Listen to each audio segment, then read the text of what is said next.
As the sun sets over LA, nightlife begins to take hold of the city. Groups of friends that have plans for the night get together, travel to the beaches of Santa Monica, holding some drinks and making sure their parents don't find out. Little do they know, there are things that hide in the shadows. Somewhere else in Santa Monica, however, we join Iris as she opens her eyes Miguel, and Twitch is not looks. up. Apologies. Should be up now. Yes. Iris opens her eyes and looks around the haven. It's Olivia. Olivia's there. Okay, awake. Yes. Olivia's staring at the mirror, changing something on their face.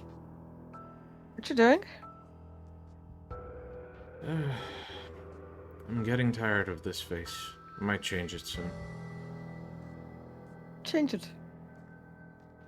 Well, I know. Have you seen through the blood that thing I've made? The instant change. I have.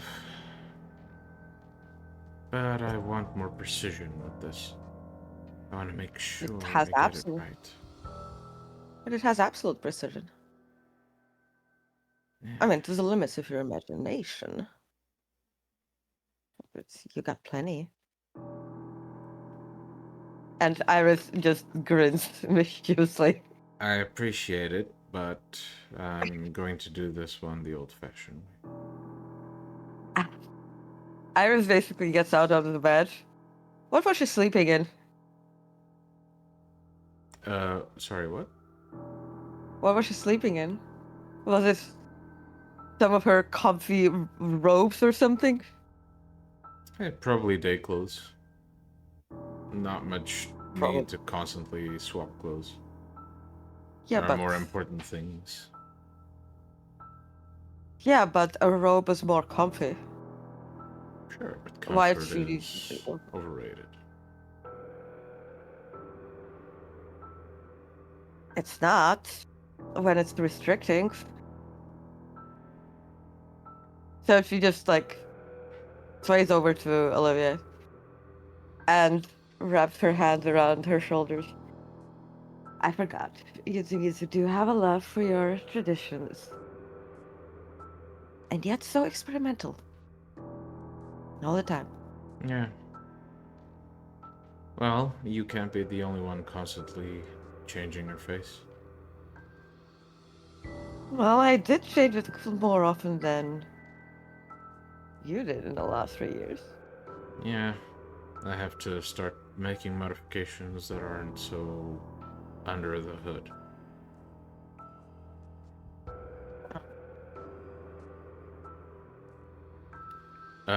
Iris, can you roll courage, please? Courage? Mm-hmm. The fuck? 1, 2, 3 successes? Or 4? Okay. As your arms are around Olivia, you look to the mirror, and while you manage to steel yourself, you get this sort of startling sensation in the back of your mind. As you see your reflection, not as you, but as a series of blood red branches forming the silhouette, the humanoid silhouette of Iris. And behind both of you is the tall, pitch black figure of the same red-headed woman you saw in your nightmares. Iris sighs. This dream again. What?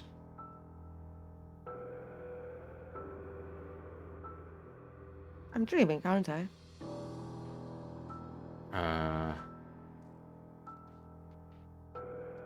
I don't know. Am I dreaming? I mean, I don't. Just I'm seeing the thing from the dream in the mirror.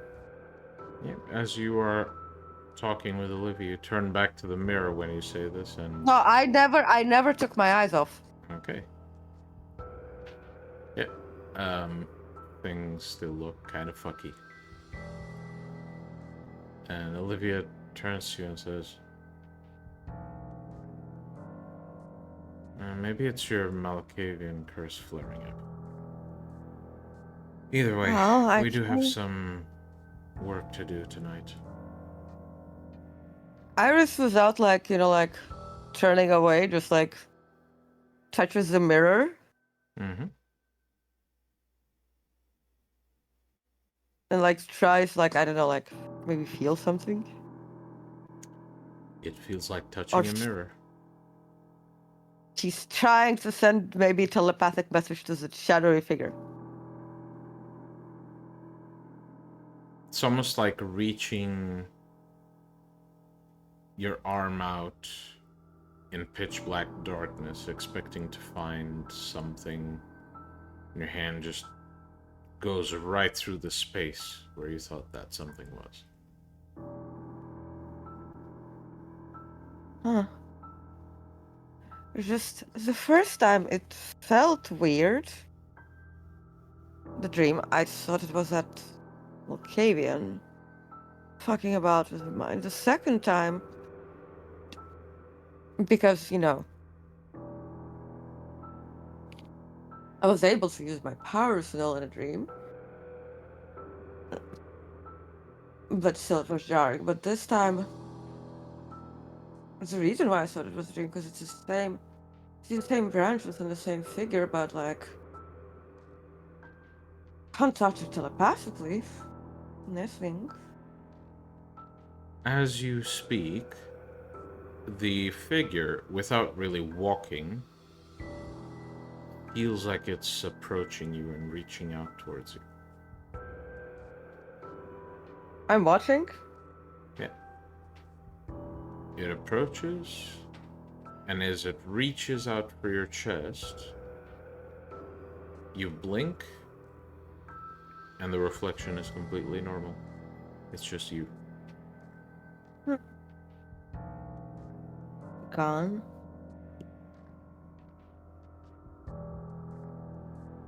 Come on, let's hurry. We have Yes, things yes, to we do have the tonight. event. Yes, of course. So let's go.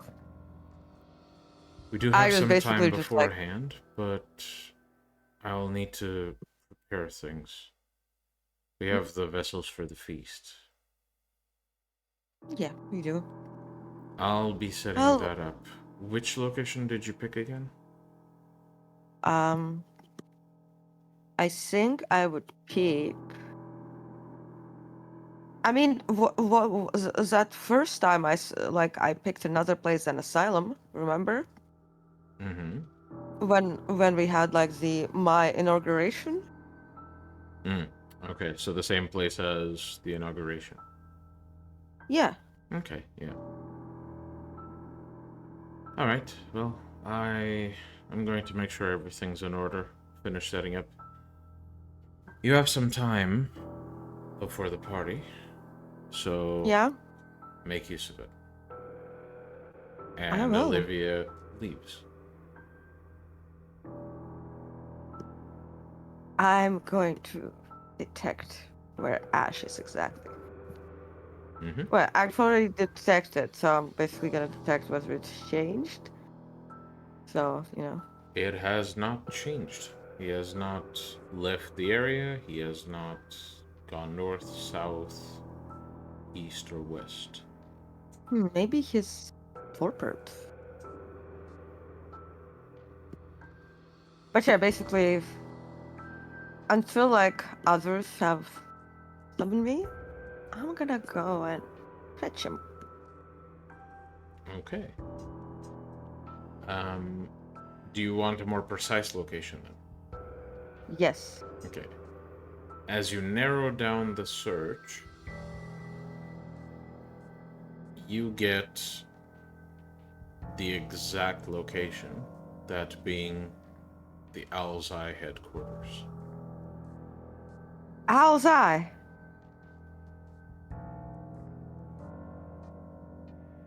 Really? Huh. He's an Owl's Eye. Well, that's a bother. Wait, Owl's Eye's headquarters is in Santa Monica? Yeah. I don't like that. It's been like that the entire story. I thought it was outside. No.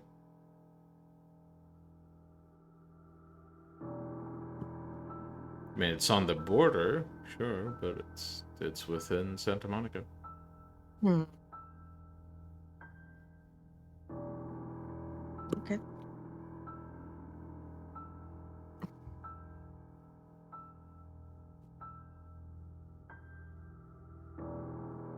Well then, I guess I can't just go and pick him up.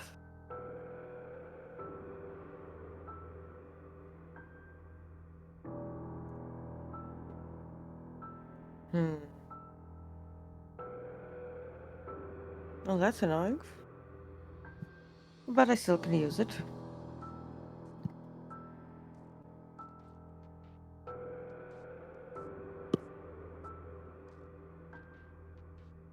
Okay, well then. I'm going to get myself ready. Mm-hmm. Did anybody message me about anything? Not yet, but you'd know at this time most people have awakened. Your pack surely Okay. has. Yeah, I mean, I'm going to probably drop to the asylum. Okay. So you head out, you get in your car, you begin to drive towards the asylum. You do get a text from Caroline at some point while you're headed there, saying that her pack is growing in numbers. Who They are said that, sorry? 4 now. Caroline. Is that... Uh-huh. Well, I'd tell her to be at the event tonight. You get a thumbs up. And then I also tell her that I'll message you when it comes time for lessons. It'll be soon. Mm-hmm. All right. So, you arrive at the asylum.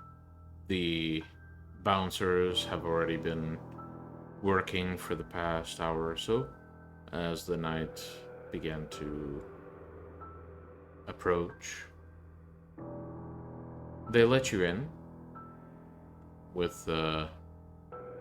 sort of a gruff, "Good evening, boss." And you head up to your office. What do you do then? Message for Jack? Aidan? Abel? Alright. So you send messages to the rest of your pack. Among the pack that are available, does anyone refuse to go?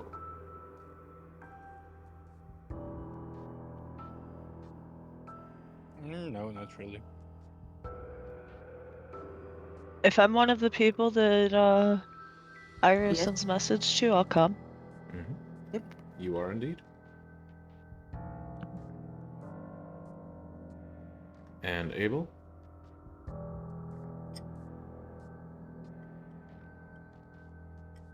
I will not decline the invite.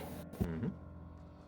Alright, so it takes only a few minutes until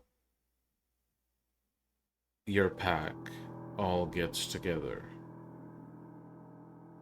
within the asylum, save for Jasper, who you know to be away, and Cecil, who you know to be busy.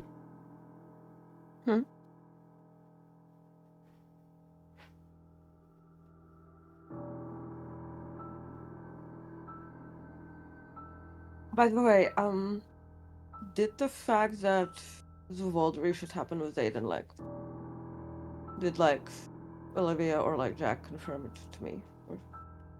Or... Cecil, Because... Olivia did confirm that Aidan has passed his trial. Okay, So, cool. by all means, you can make him a true Sabbat. Yeah. So basically, by the time they arrive, I would have set up the table. I would have set up the... Care to describe nice what they table. see? Well, you see that in the middle of the office, well, where there's empty space, there is a bar height table. Well, not too tall, but not too short. Covered in a black tablecloth with a extravagant chalice in the middle and a bone dagger.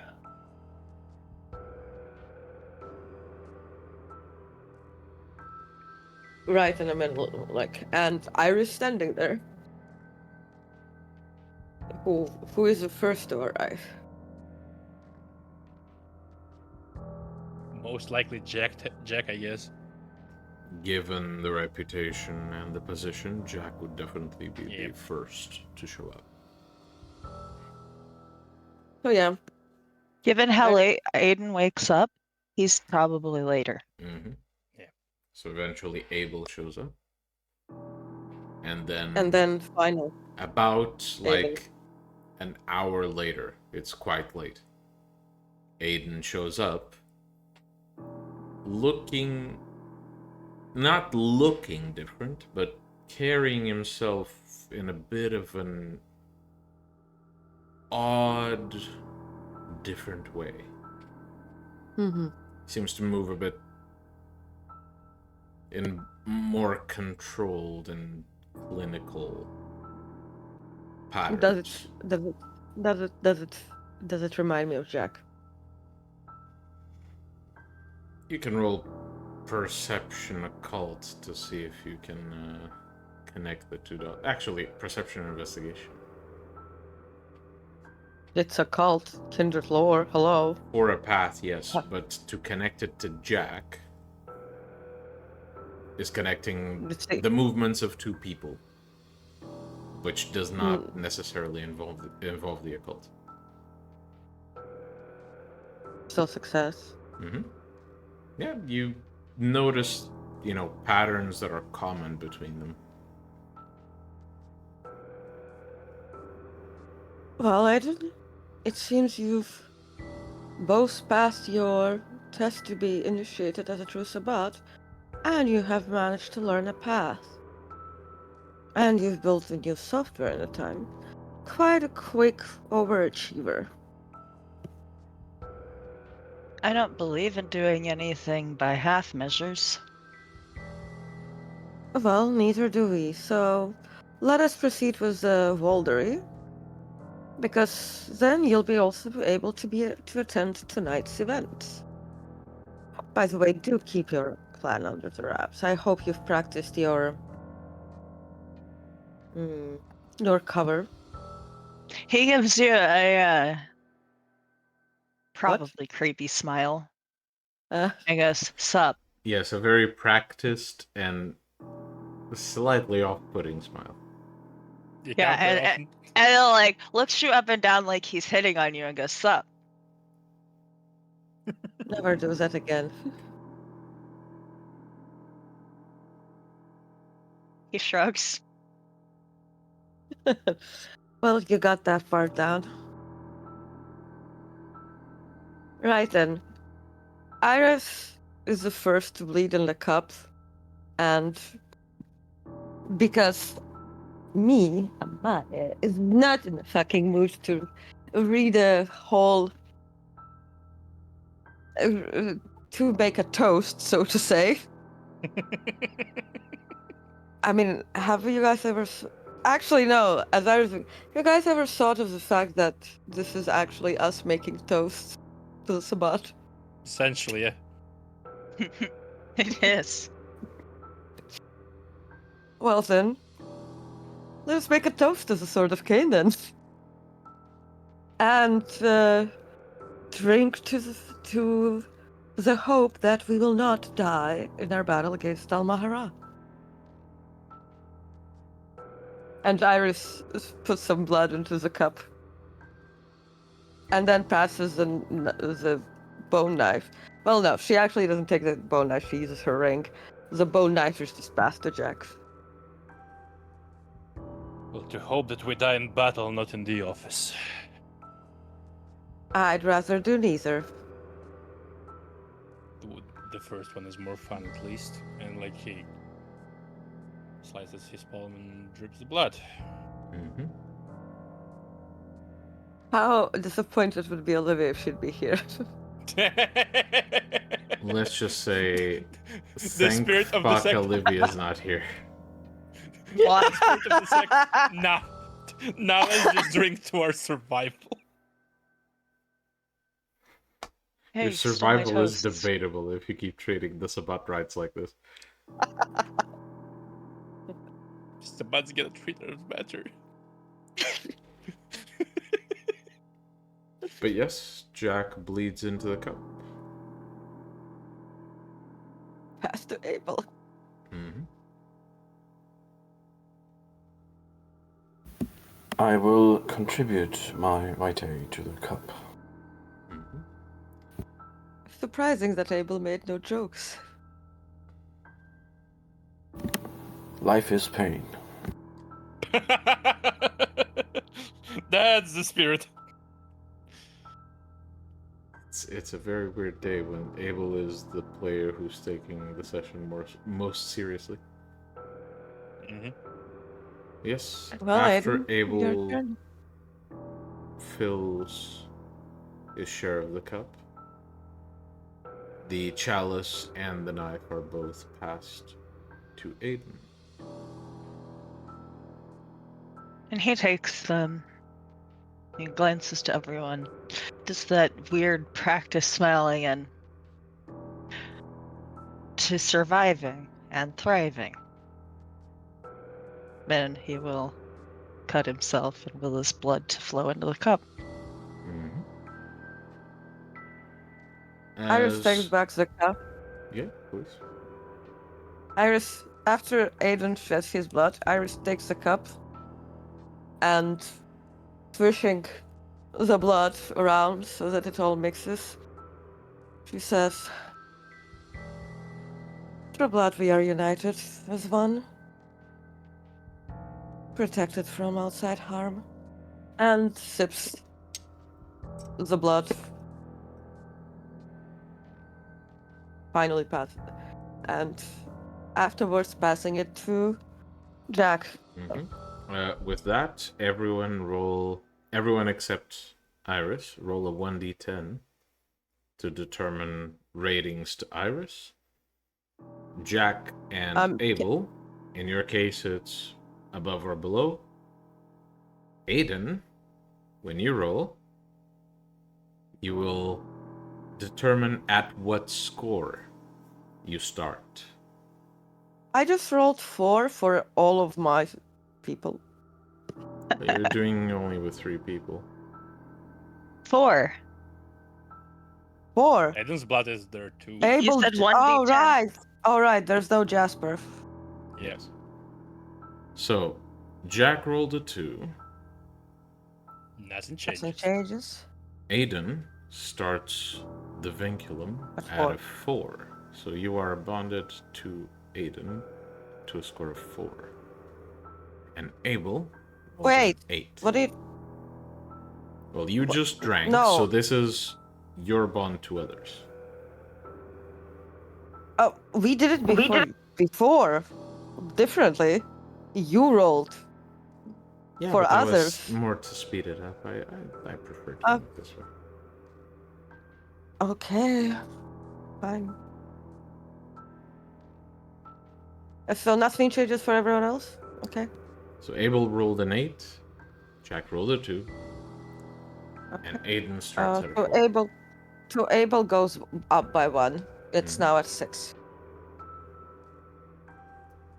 Aidan, under your sheet, I have put it under vernaculums. I've done this before. good. So now Next, Jack drinks. yeah, next the cup goes to Jack. Jack sips. Jack will not. Yeah, Jack will not do some speech for that, but like hit sip, yeah. Mm-hmm. And as he sips, Iris, Abel, and Aidan, please roll a 1d10. Abel rolled a 1. So, Jack, your bond to Abel goes down by 1. Mm-hmm. Damn. Iris Yep. rolled a 4. Doesn't change. Nothing changes. And Aidan, Still buddy. you start. So, Jack, you start with a bond to Aidan at a score of 7. Spicy. Why are we doing this the long way around? Impact storytelling. So yeah, but I have numbers say nothing. so I have a 7 dot to Jack. Got it. Jack has a 7 to you. Oh, okay. So what do I have for him? You haven't drank That it. will Remains to be be seen. decided when you drink. Okay, can Okay. we, like, in the future not do this like this? So this was for Jack, yeah? Mm-hmm.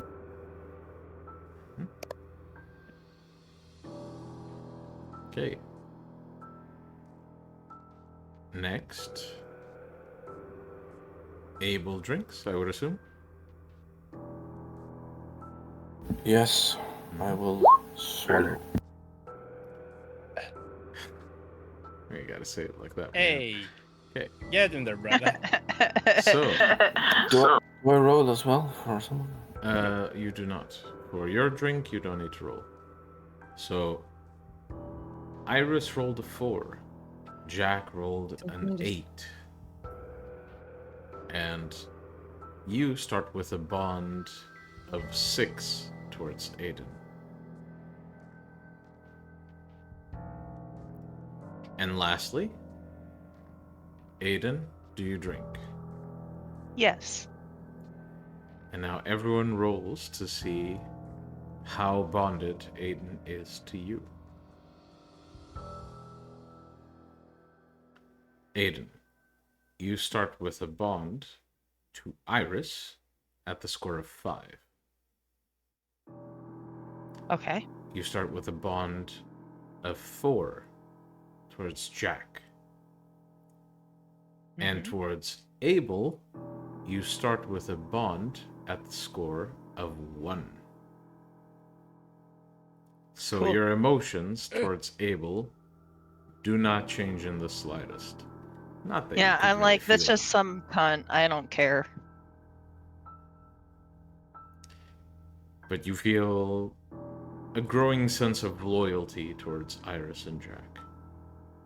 And as you complete the vinculum, and the chalice rests empty, Iris, do you collect everything? Or do you say something before ending the rite?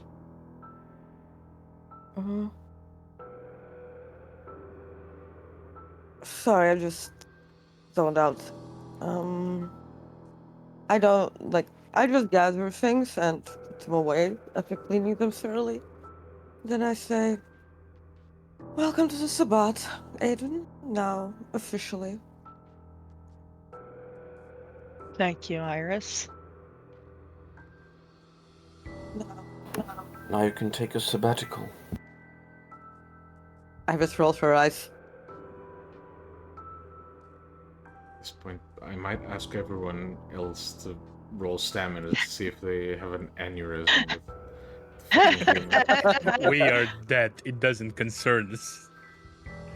Aidan glances around and kind of processes that it's supposed to be a joke, and then half chuckles when it's too late. He's trying to practice. Despite having impeccable timing.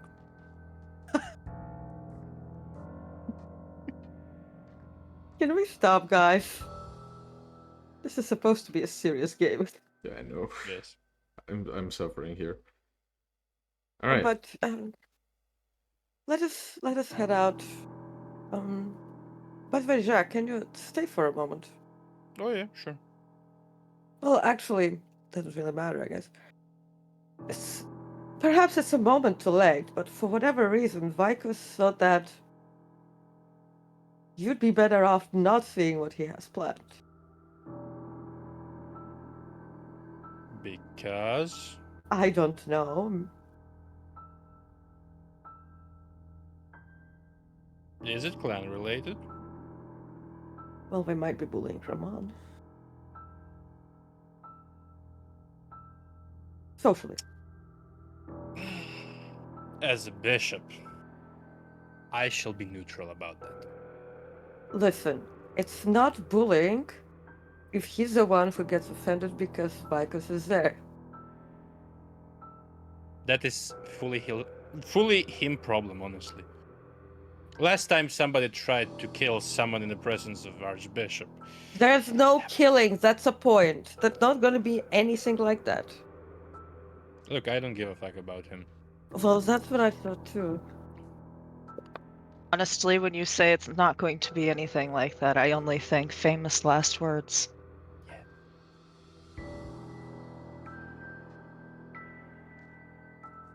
Well, but yeah, he also said it'd be better off if you and Isaac were there both. Okay. Like, That but is he said oddly it's specific. all the specific I know.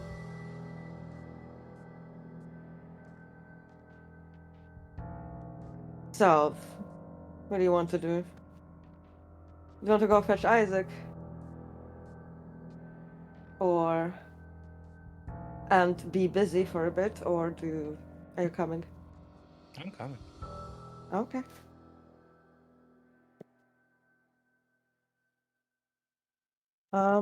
Well then, let's head out.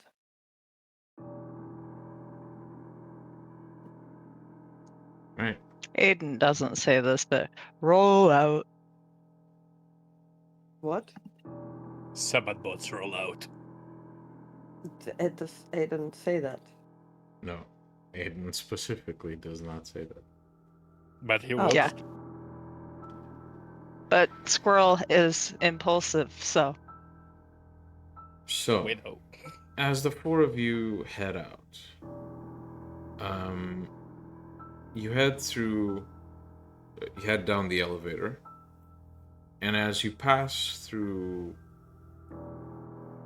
the main dance floor to head towards the exit of the club, I need everyone to roll a quick perception and alertness. By the way, you never gave me perception shift rules. I will next session.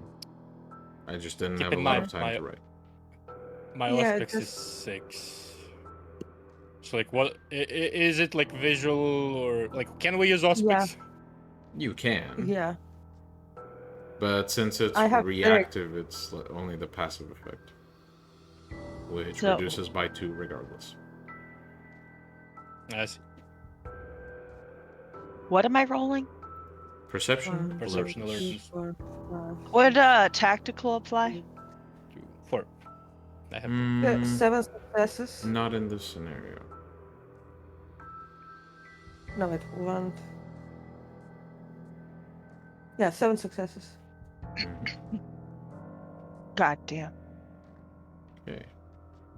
So, as you head through the most populated area, most populated room in the club, all of you notice one small detail.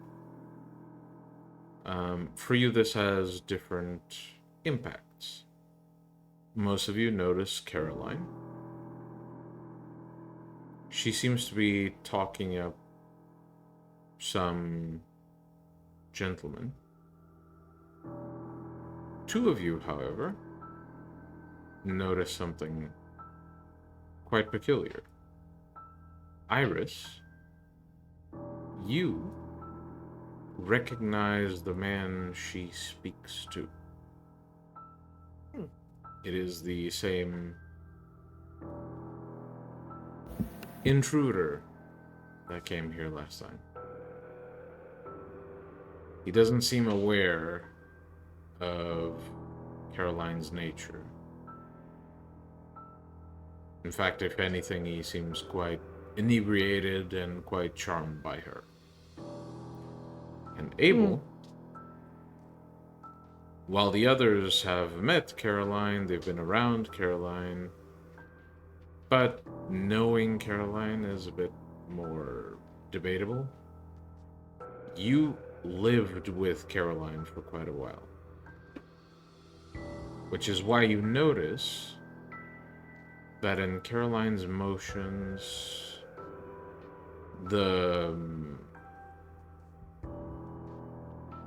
changed color on her skin, almost like it's been drained of life slightly. There's something different about her demeanor. If you had to guess, given how well you know her and the conversations you've had, it may be that her training on the path has borne fruit.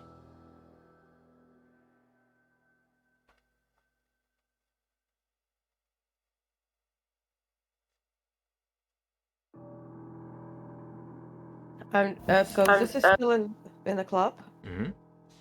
It's as you're heading towards the exit, so you may react as you wish. Just gonna quickly send her a text like, I hope you're planning to do something with this hunter.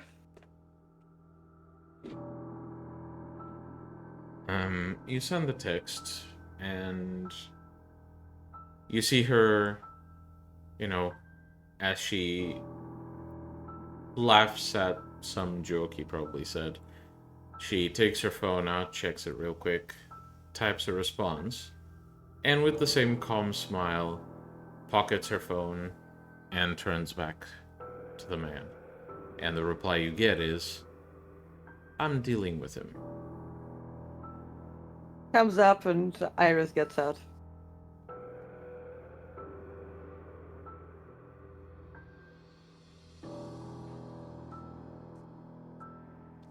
Does anyone stay?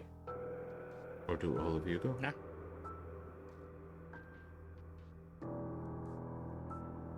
Alright.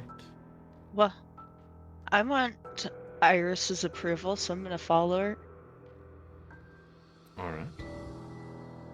So as the 4 of you leave the club, and you head towards one of the cars, let's say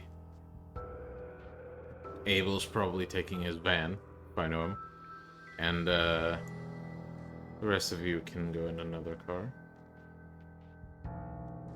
You head out towards the site of the party.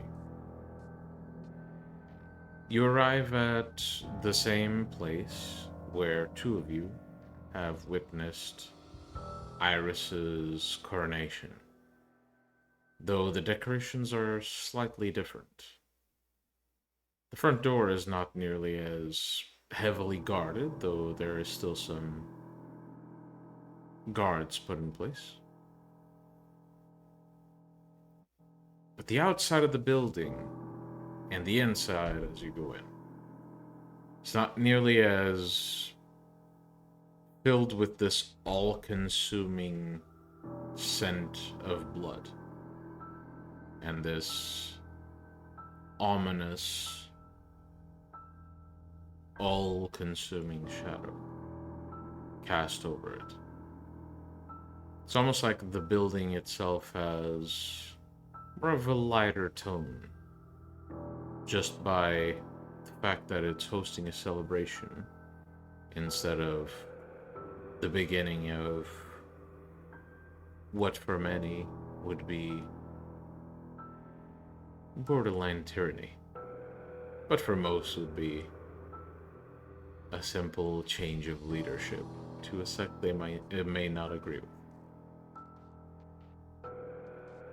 As you make your way inside, you do see that some vessels have been prepared, hooked onto a rack that hangs close to the ceiling are 4 people, clearly not conscious, with bags over their faces, and one tied by the feet, face down. You look around, and you do see that Olivia's already here, finishing the setup needed for the celebration, along with a few... Okay, is there only like 4? Yes. Is there only 4? Isn't that a little too little for like... For the amount of people that are coming? No. Okay. That's the main part. I don't want to be the host who provides the little food. Would you have asked for abundance? I would have. All right. I have Then the, instead, instead of these 5 vessels, let's say you see 10 in total. Is that okay. more? Yeah. Okay. Malkov is back again as rewriting reality. Run! But yes, you enter and you see these 5 vessels set up in this rack that hangs close to the ceiling. And the same almost dip in the terrain of this warehouse where originally Iris was crowned. You instead see mainly a bunch of set up seats for guests with a speaking area at the center. And while Olivia is here, surrounded by a few fledglings from the Anarchs who have defected to the Sabbat, you are aware that many guests are on their way. Hey, Iris. Yes. Call me Gabe tonight. Gabe? Maybe. Gabe. If I call you Gabe tonight, I will be calling you Gabe every day. It's fine. That other man is dead. Very well. Gabe. Something? How about Gabe Connor? Sure. Gabriel. How about Gabriel? I don't like Gabe is so bulky. Uncomfortable to pronounce. Sure. I'm not really attached to it. It just seems prudent to not have the same name. Yes. Very well, Gabriel Connor. Tonight you've also received a new name then.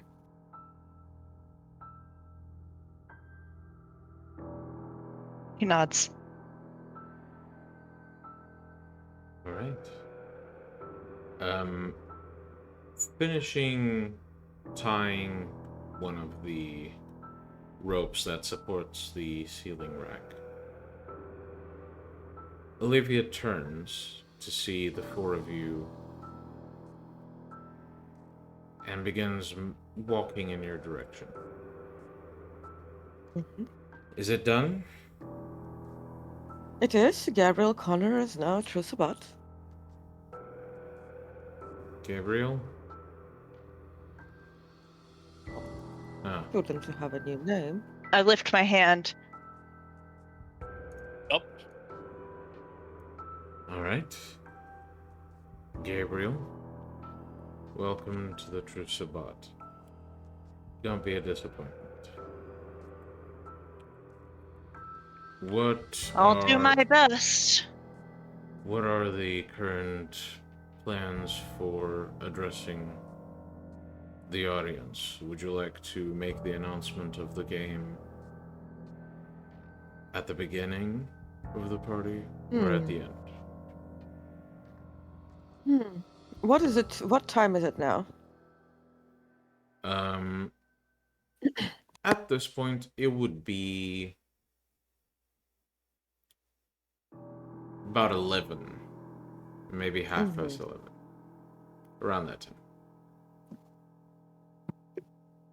Well, that really depends just on when our guest of honor shows up.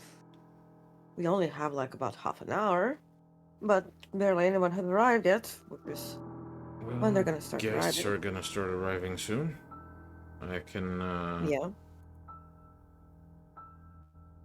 How about we wait for the loud one first? Well, how about we announce it at the end? All right. Sure. When it gets, once the loud one arrives, and if things go as planned, and then it gets awkward, we lighten the load with the announcement. All right. That's fair. And as some guests enter the room, some of the younger La Sombra,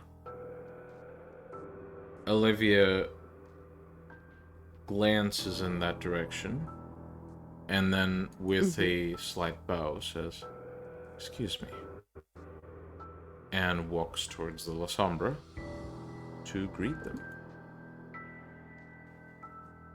They seem to be quite excited for this. This is our first event, huh? Potentially. But I suppose Iris goes and... Well, I suppose she needs to be seated somewhere where guests can approach and greet her. She can't be running towards them. Very true. There's a seat for Iris, probably?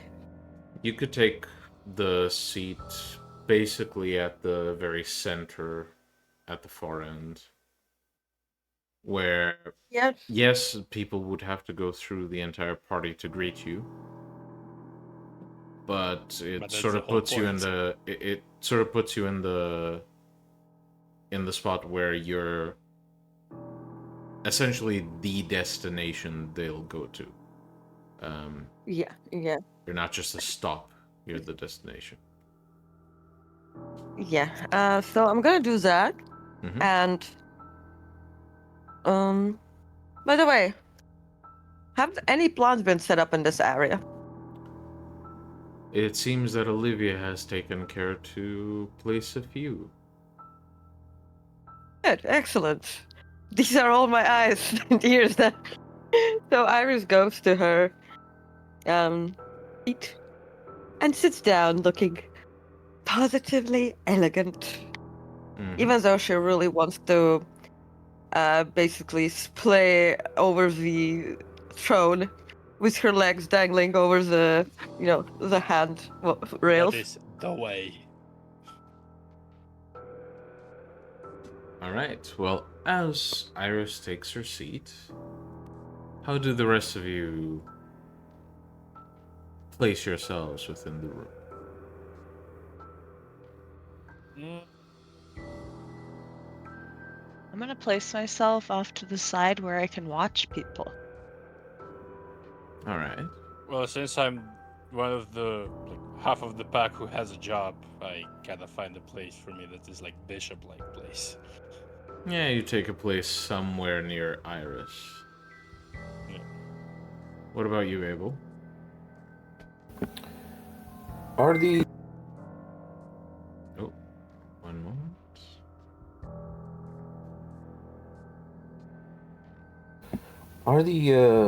is the delegation from the from the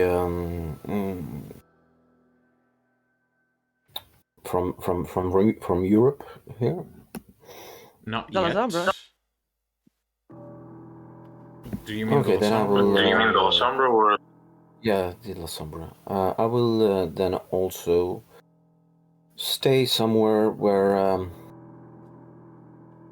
I'm not exactly hidden, but where I have a good view, and but somewhere in the background, probably.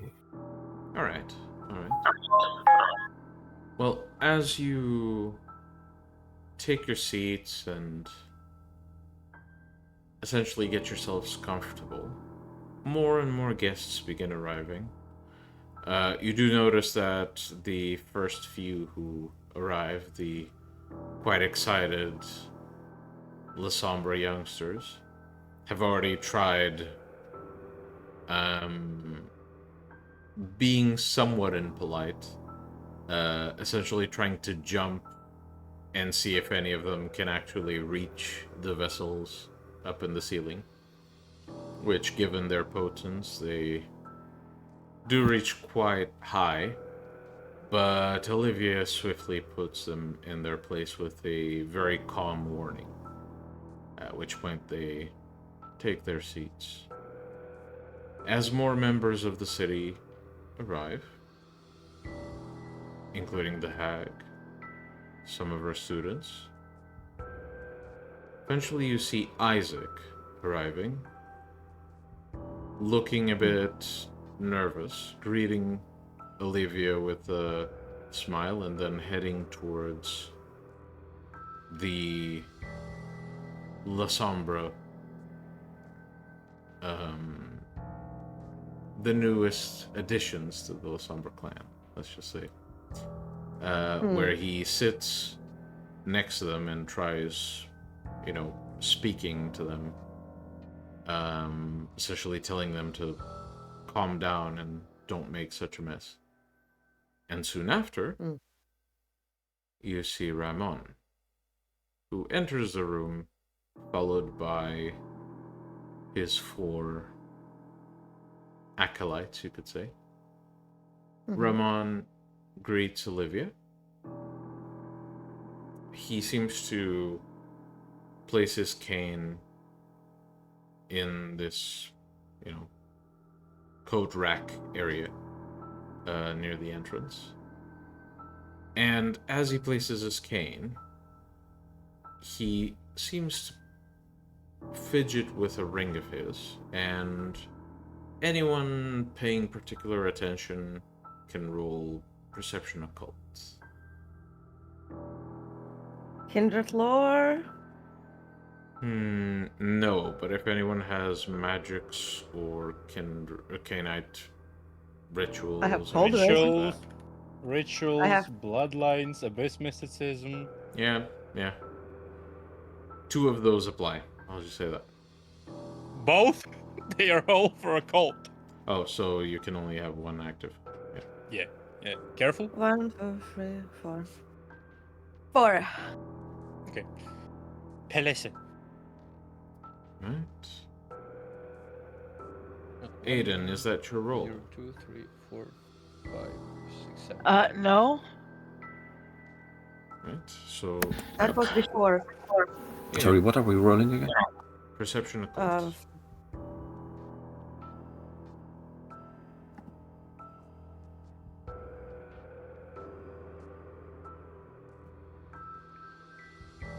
Yeah, of course. If I roll more dice, I do worse.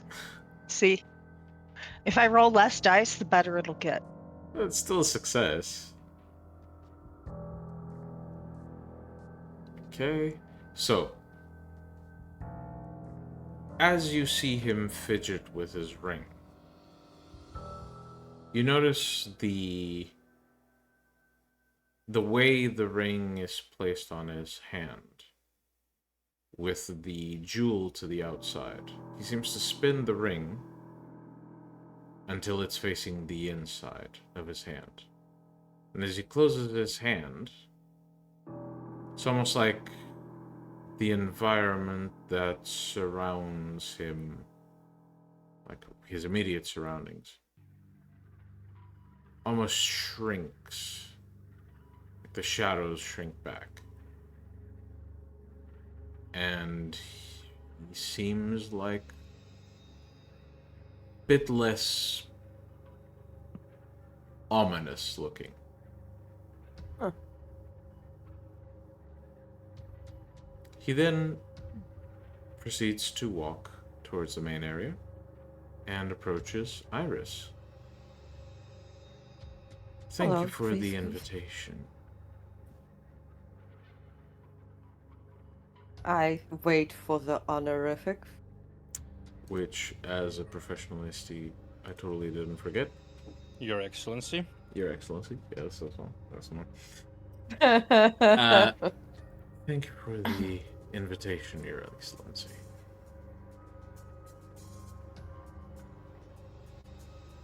You're very welcome, Reverend Ramon. You're very Reverend Ramon. I hope you enjoy the event. There's going to be plenty of sustenance and some domain announcements later on. Yes, I've heard through the grapevine that we will have the announcement of some games of instinct tonight. Oh, yes, yes. I look forward to it. Those are always good fun. I'm sure you will enjoy what I have in plan. Thus, these games are just the first step to another event planned, which will no doubt be also a Sabbat favorite in no time. I look forward to it. And as he's about to finish that sentence, Iris, you catch right behind him, tossing their coat to the side and hanging it on the coat rack. Vicus begins to walk towards you with a very, very large smile on their face.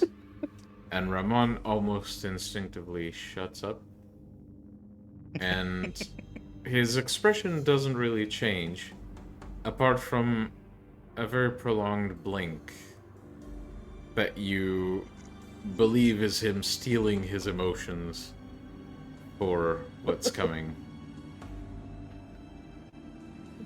Vicus approaches you and says, "Oh, it is so nice to finally see you again. I have been traveling all day. I am kind of sick of traveling in coffins. I gotta try a transport box some other time."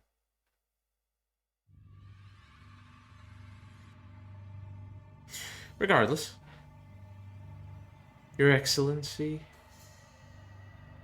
I thank you. Given Fiscus Vicus, given our familial ties, is there a need for such honorifics? Oh, not at all, not at all. I see the new bishop is here. Yes, he found himself, and she looks to him and then to Vicus. He found himself out of task to fill, so there he is. Hmm. Well, all right. Let us hope he enjoys the party as much as we will. And as Vicus turns, there is a shared look between Ramon and Vicus before they walk off. Yeah, as she looks to Ramon, sorry for the interruption, Priscus Ramon. Did you know that my old mentor was Vicus's grandchild?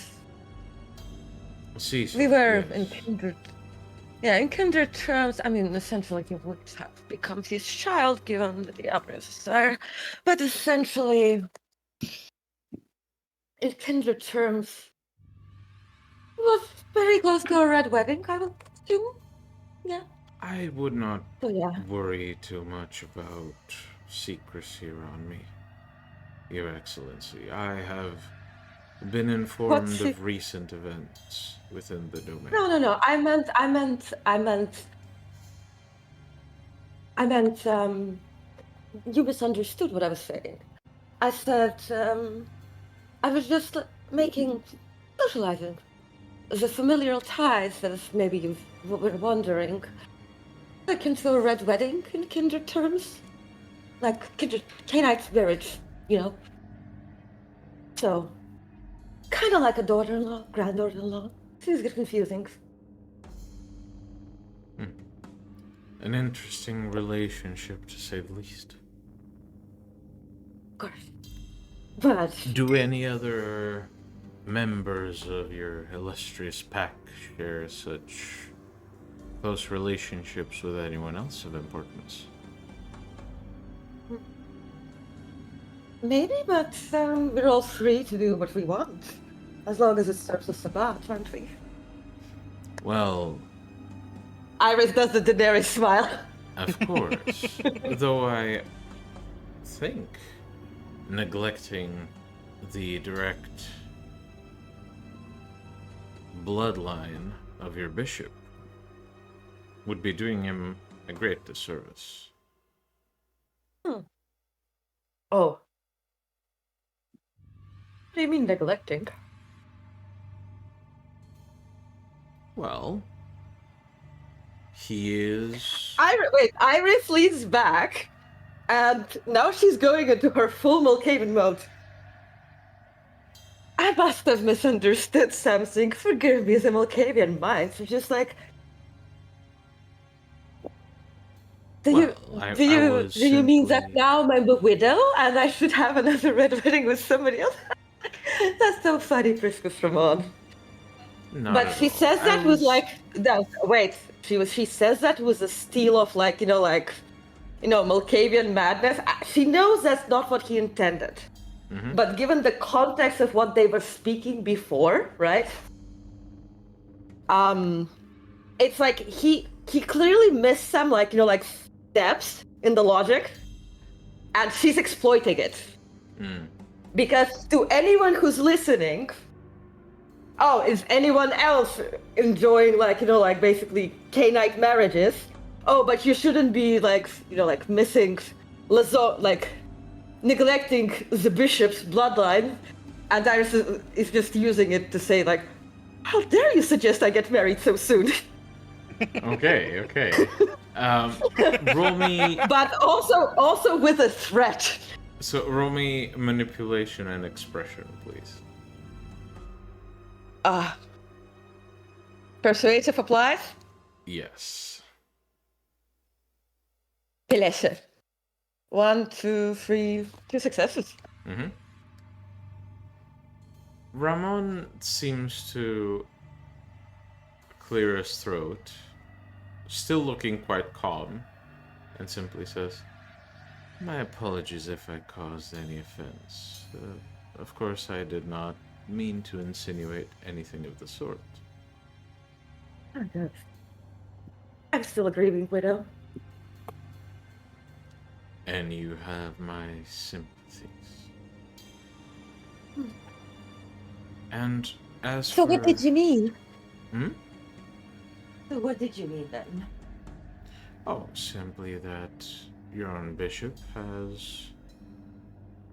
Well, he's part of the direct bloodline of one of the Sabbat's most illustrious members. Are you not, Jack? Well, you would have to specify, since Moncada wasn't really my direct bloodline. But you still Neither. share a bloodline. With Moncada's sire, yes. Well, there you go. That is simply all I was referring to. Well, I do know that Lucita is his great cousin.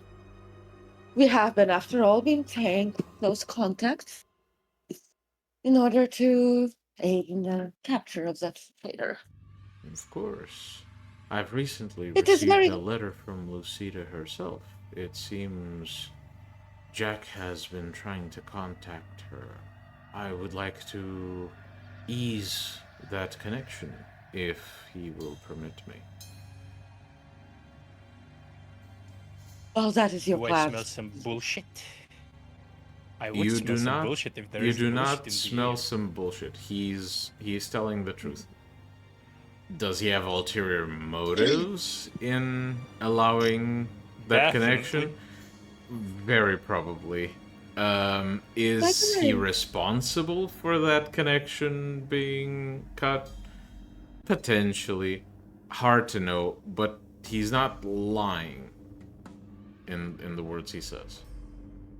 Well, by the way, my little spies, well, Jasper's little spies have reported that it was something like the form shadow walking passing into this area Hmm. from downtown and then back. A deformed shadow. Well, let's just say the conscience on the spies is non-human. Well, shadow Tar- would simply imply someone of my clan. Deformities, however, are not our inclination. Yes, but the deformity, we have to take it with a bit of margin of error. Well, Because after all, Your Excellency, I'm sure this can all be cleared up with a bit of investigation. If you would like, I can send Just- some of my men to investigate the area. well, just keep an eye out if there's, given the fact that Miss Loyana seems to have been fully aware and in control of her mental acuities during her defection, and she seems very happy where she is. Of course. And let's just say, confidently wrong, but she wasn't possessed, So, magic, dominated, or anything.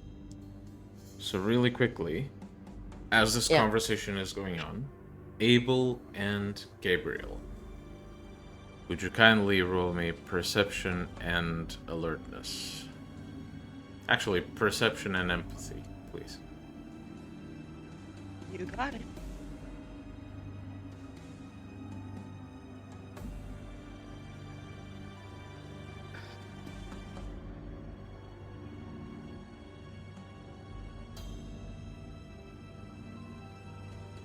Does tactical apply? I suppose it would, yeah. Okay. Well, it didn't matter, but oh well. Okay. Alright. So, Abel and Gabriel, as you quietly sit and observe the party quite carefully, you eventually spot someone arriving. Someone you don't recognize from the domain. But as that person arrives and they announce themselves to Cecil and share pleasantries, hang their coat, begin to adjust their clothes, the man who arrives as this old, crotchety looking individual with a balding head with very, very white, almost bleached hair brushed back almost into this wing shape in the back of his head. He's wearing this very well this very expensive looking suit. As this man makes himself comfortable, you happen to notice that Vicus sees the man and struggles to hide how giddy they get.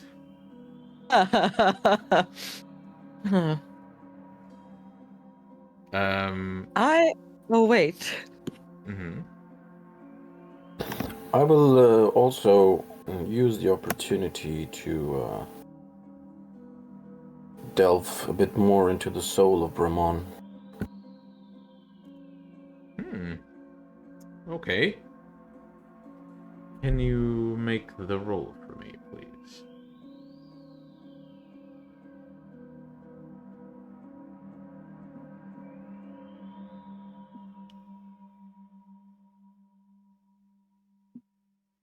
Whoa. Okay. So, you focus on Ramon and you call upon this connection you have. And immediately that very nondescript, all-consuming voice in the back of your mind begins... It inhales and then begins speaking. Once a small man. No longer is he such a pitiful thing. His greatest regret is spending so much time being small, insignificant, powerless. He's afraid, but also impenetrably willful. One day the mask may drop, but that day will be the day he dies.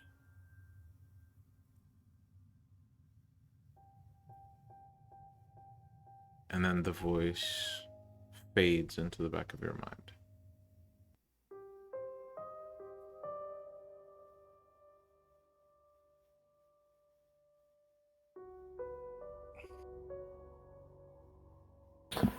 All right. All right. As this crotchety man begins making his way into the middle of the party, a few of the younger Cainites seem to look to him and get this thirst in their eyes, watching the man walk through the party. But any elders very quickly pull them back. And he then approaches the general vicinity of where you are, Iris, and politely waits for Ramon to be done. Mm-hmm. In the meantime, Ramon patiently listens to what you say, and then says, well, I just know tonight is going to be a night to remember. I have great plans to enhance your rule in this city. I hope you will listen to them when I propose them. So far, I still need a bit of preparation. Of course, Viscous Ramon. After all, that is the honorable responsibility that the Sabbat has entrusted upon you to advise the cardinals and the archbishops in our war against the ancients. He gives a deep bow and says, "Loyal as always, Your Excellency." And as he Iris begins to turn, he notices the old man. And while you don't see it, Jack, you catch this, and so do Abel and I have Gabriel. plans. I have plans. Sure, if you I have really want to strategic look at his expression. Basically what you guys see is his expression cracks slightly. Not a lot.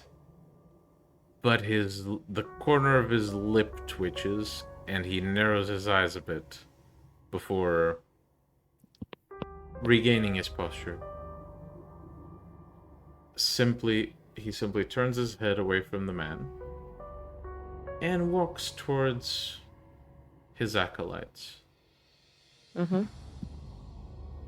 The man approaches you, Iris, and gives a deep bow before reaching into his coat and offering you this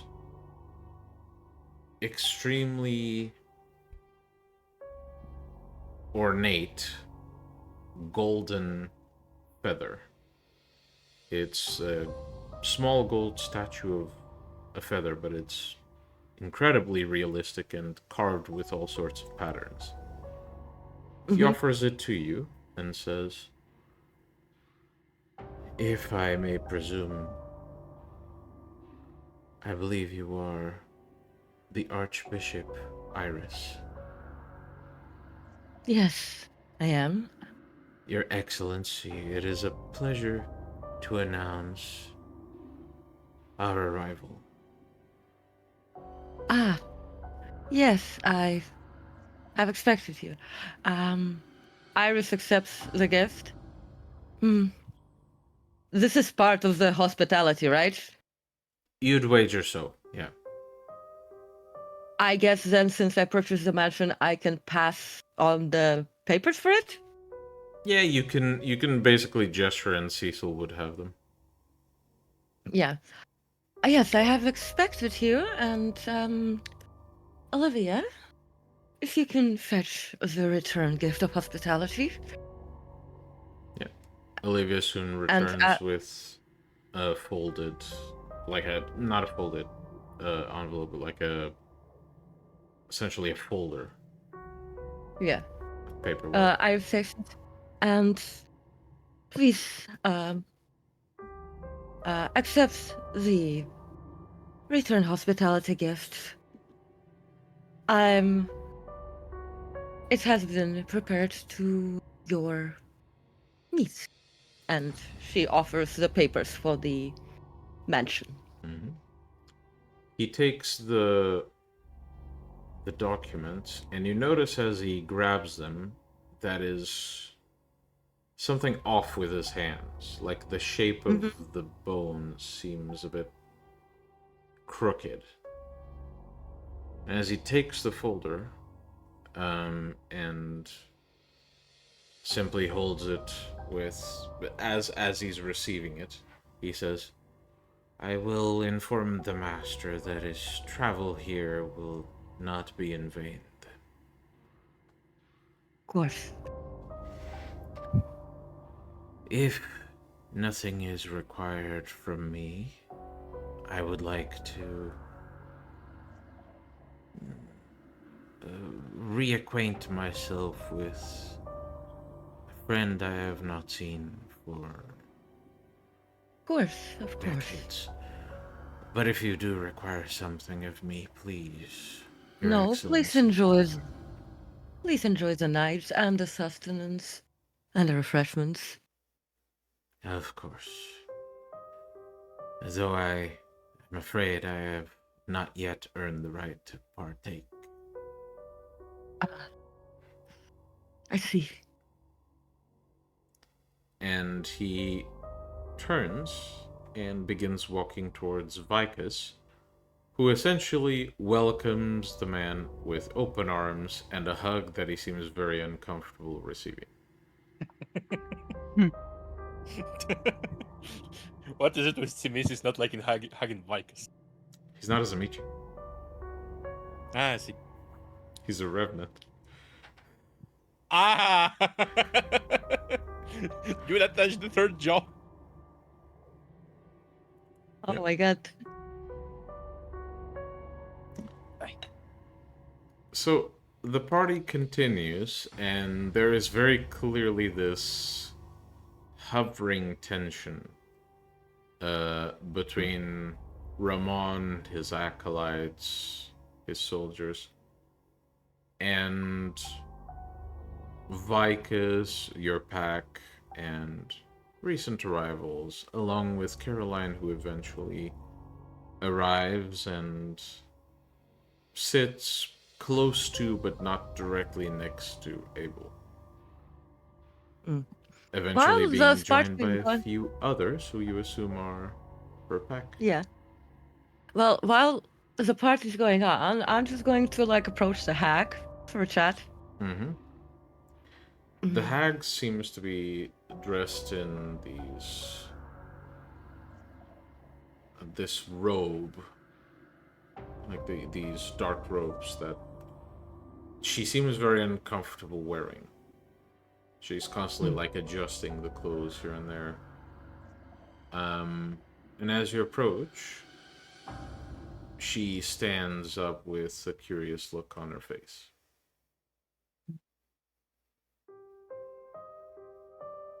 Have you? I have been thinking. You are of significant power, age, experience. Would you perhaps want to be the bishop of history and rights in this domain? With that, you'd have more. Like, this is all like spoken like really quietly. Mm-hmm. Not that that makes somewhere, much of a but- difference in a room full of vampires, but yes.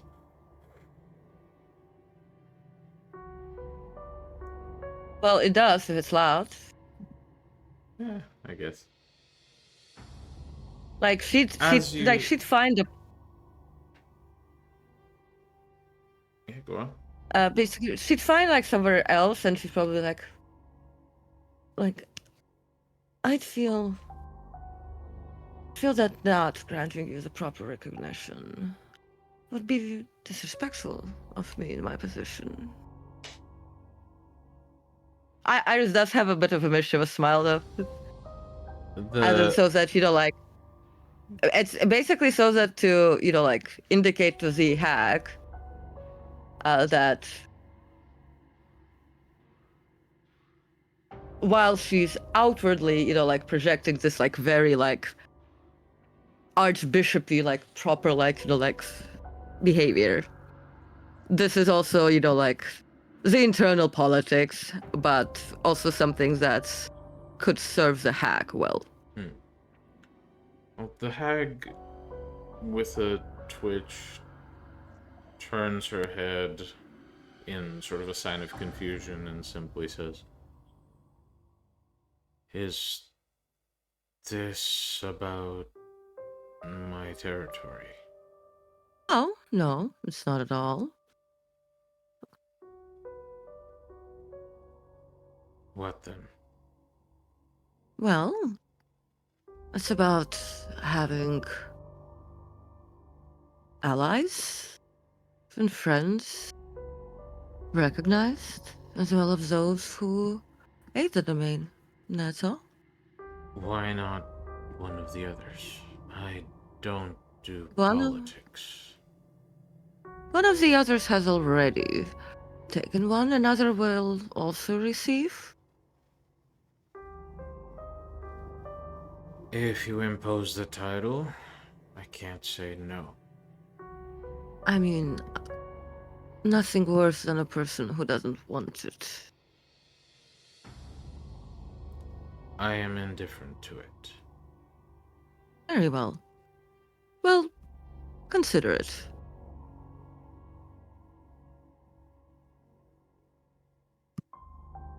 Yeah, she, as you say, consider it in a very almost socially awkward manner.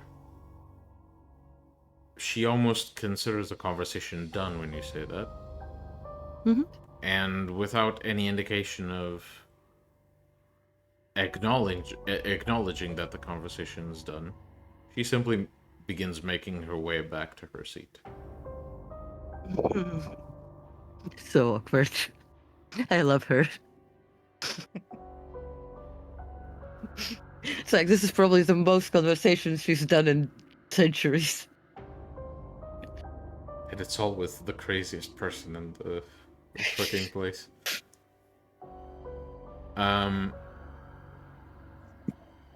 As all of this happens, Abel, you notice a recent arrival you didn't expect to see. As the door opens, hanging her thick, fluffy red coat on the coat rack is Vivi, who spots you and with a smile goes to sit next to you and to Caroline.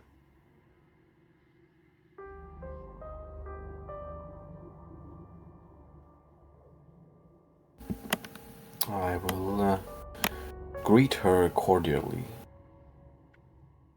And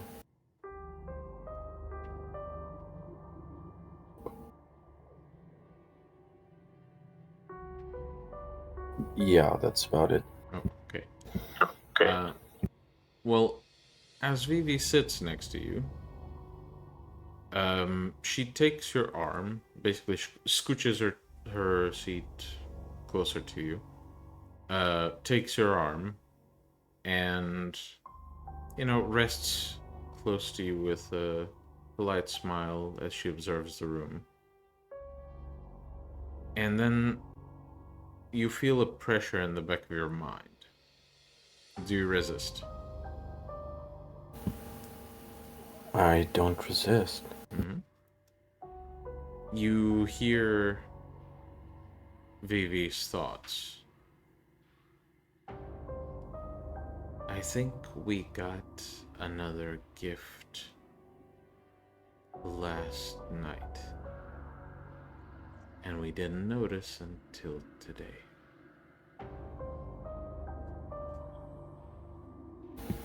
I cannot communicate back, right? You can think So, things. you that can shouldn't think be things. your mind.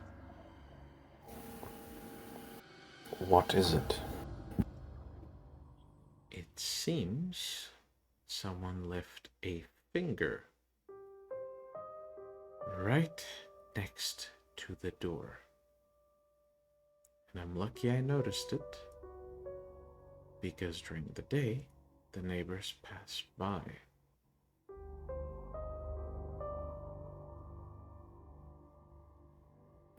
It's as if somebody is trying to give us the finger. No jokes right now, Abel. We need to fix this now. I will talk with Iris. Always Iris. She caused most of our problems. We need to fix the problem now, not cause more. Did you keep the present?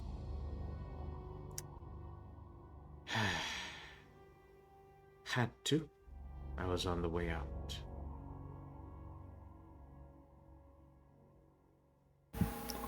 Can I have it? She looks around, spots Isaac, and as she does, she leans towards you and says, "I'll be right back," and leaves her purse on your lap and goes to speak with Isaac. Oh, I will go through her belongings. As you do... Hmm? Covertly. Yep. As you do, you find that essentially wrapped in some tissues is a dry, dead finger. Seems to be indicated. Okay, as I pocket it, I will also try to get some vibes from the member in question. Okay. I need to read up on the vibes you speak of, unless you're specifically using the standard Auspex Power of Spirit's Touch. The power you're using is the variation on it, yes? Yes, it. Am I getting any vibrations from it? Let's say emanations, an aura. You get... Perhaps even something connected to it still. Something of the spirit. You get very strong sensations of an emotion. Obviously you sense fear, you sense agony, but as you examine the finger and almost attune your mind to it, you catch hints of guilt, maybe? So there is someone in the vicinity of this object. Yes. Okay.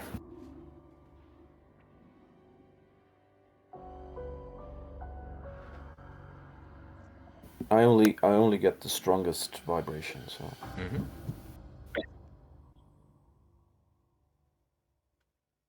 All right. And as you do this, out of the corner of your eye, you see Caroline basically get up and sit next to you where Vivi was sitting. She leans over and says, "So, what you got there?"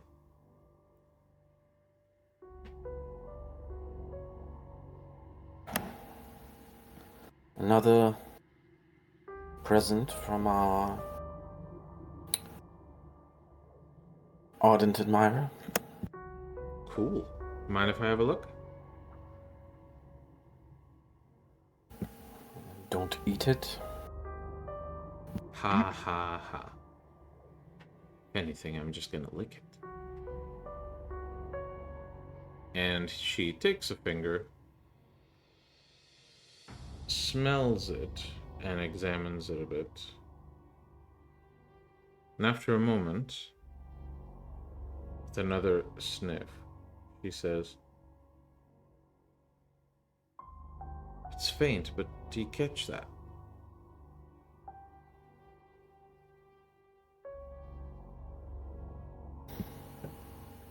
You may roll. I mean, You may roll perception and investigation to see if you catch it.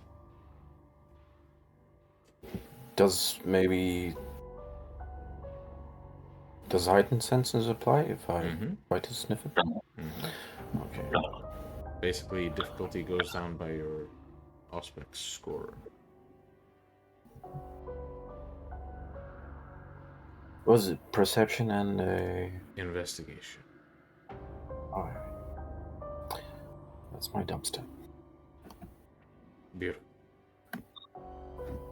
Okay. You, in fact, do not catch it. But she looks to you and says, See, this smells like the shore, as in like the beach. It's faint, but it's there. So either the original owner was at the beach, or whoever kept it and then delivered it was at the beach.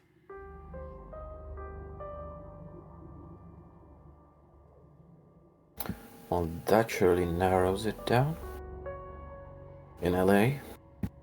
Well, given that most people here stick to the inner side of town, it actually does narrow it down. So all I gotta do now is go interact with others and see if I catch the same scent.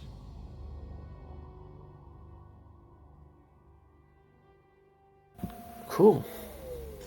Let me know if you find something. Sure. You, keep to your corner, I guess. And she gets up, almost with an oddly cheerful motion, as if she's finally found something to do at the party, something fun. And off she goes to interact with I like people. her. I like her. Of course you do. And as she gets up, we will take a short break. We will return in about 15 minutes. See you soon. Come here.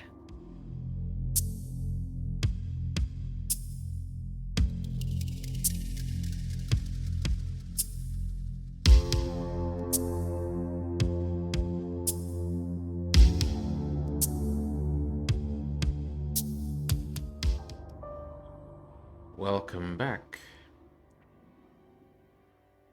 We continue the ceremony.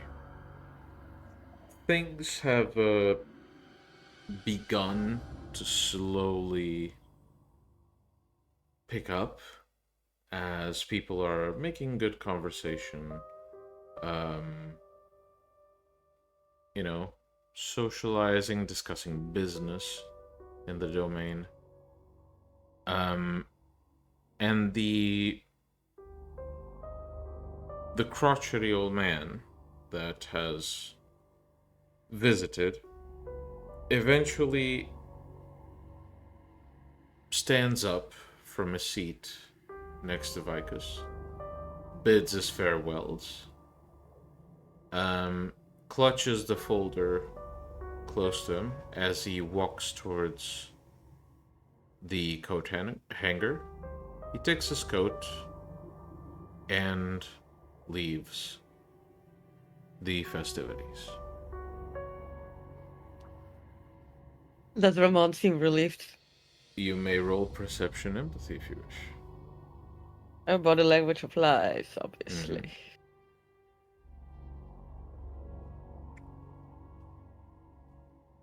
And here come the 50-10s. Vanessa. 1, Vanessa. 2, 3, 4, 5, 6, 7. 6 successes. Okay. Oh, Jack is rolling as well. Yeah. Okay, so If using Auspex, like I have Auspex 6, I don't need difficulty Usually- anymore. for the untrained eye, Wait, Auspex doesn't apply in this one. Auspex is to better see. Oh, like alertness and well, stuff. Auspex affects your senses, like your perceptions. That's Yeah. why it always applies to perception rules. That said, Okay, it's always a flat -2 to the difficulty, unless you activate a specific sense, in which case you are also susceptible to, quite intense sensations that Sensory shock. might impact those. Yeah, but what I senses. mean, it's not gonna make you better at interpreting empathy. No, but it might make you pick up on certain things that people do. It can Yeah, allow you to pick up more details if you don't interpret them. Yeah. That's your problem. Yeah, anyway, It- 7 successes. It won't help your interpretation, it'll help your info gathering, basically. So, while more untrained eyes may see no difference in Ramon's body language, you do notice a few details. He fidgets with his ring slightly less. His legs are no longer crossed most of the time. He leans back in a relaxed posture more often. He may not consciously be demonstrating his emotions. He may be like suppressing them as much as possible. Subconsciously, you can still tell that his posture relaxed quite a bit as soon as the old man left.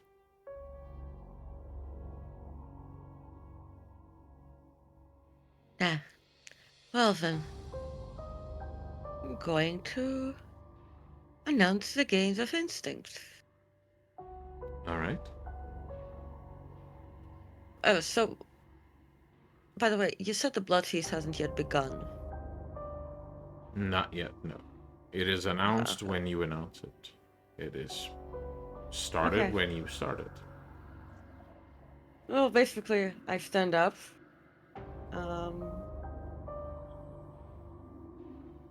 And after everyone has... Do people stop talking? If you stand up and go to the center, get everyone's Yeah, attention. Yeah. People settle down. Anyone with any amount of age does pipe down. Those who are absolute fledglings pipe down out of fear for their elders. Neonates, maybe like they watch you but still talk in hushed tones. It's about the general pattern that you see.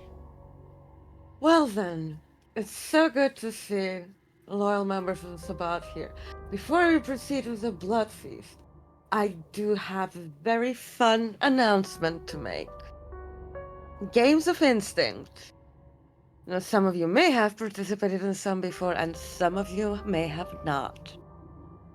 And since I have quite a special thing planned for the future, which I'm sure a lot of you would enjoy, we need to do some preparations, and we've been thinking that this preparation could be a test of instinct, a test of power for young and the older one and the wiser ones.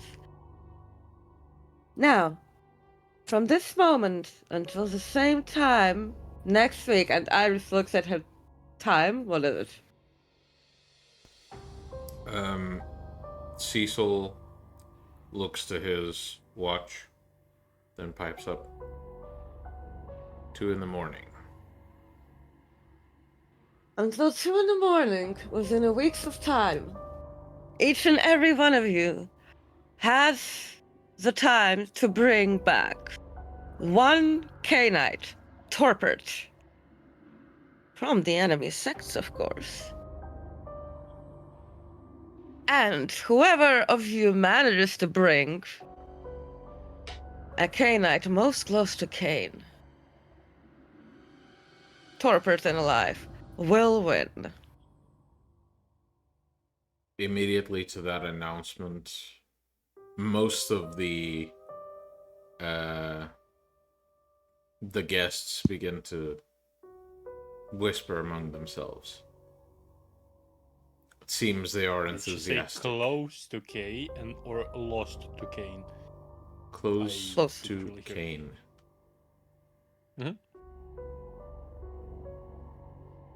And now, I assume there's like a vessel within my vicinity.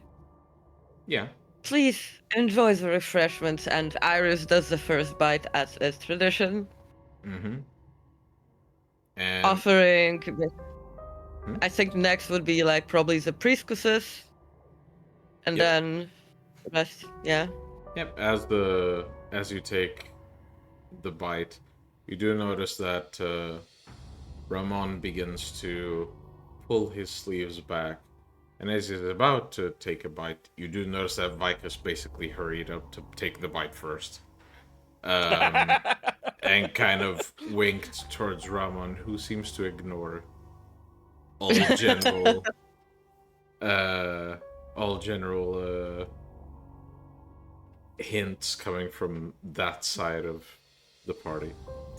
And people begin to feast on the vessels. People seem to be enjoying themselves quite a bit, including Caroline, who...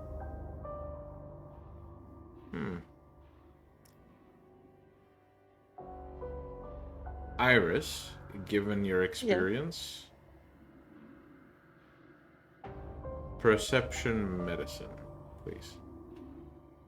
Okay.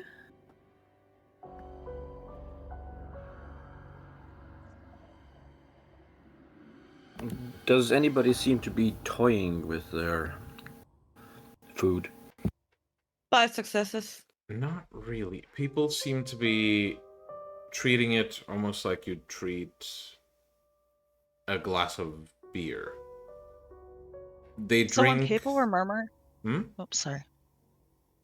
When people were murmuring in the crowd and stuff, maybe I could have listened to what they're saying. Yeah, good point. Perception alertness, please. As for you, Iris, you do notice that as Caroline drinks and takes her fangs out and seems to, move around the feast, she seems a bit almost out of it to some extent.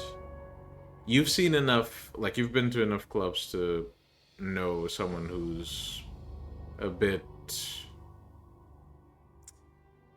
has taken some mood enhancers to have a better time.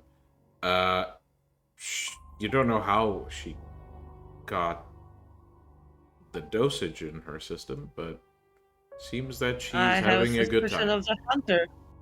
I'm thinking of that hunter now. Potentially. Gabriel, going back in time a bit, as the murmurs are going around, you do catch 2 things. First, you catch from a couple of the Anarch defectors that they need to check with Caroline before they pick a target, because they don't want to get in her way.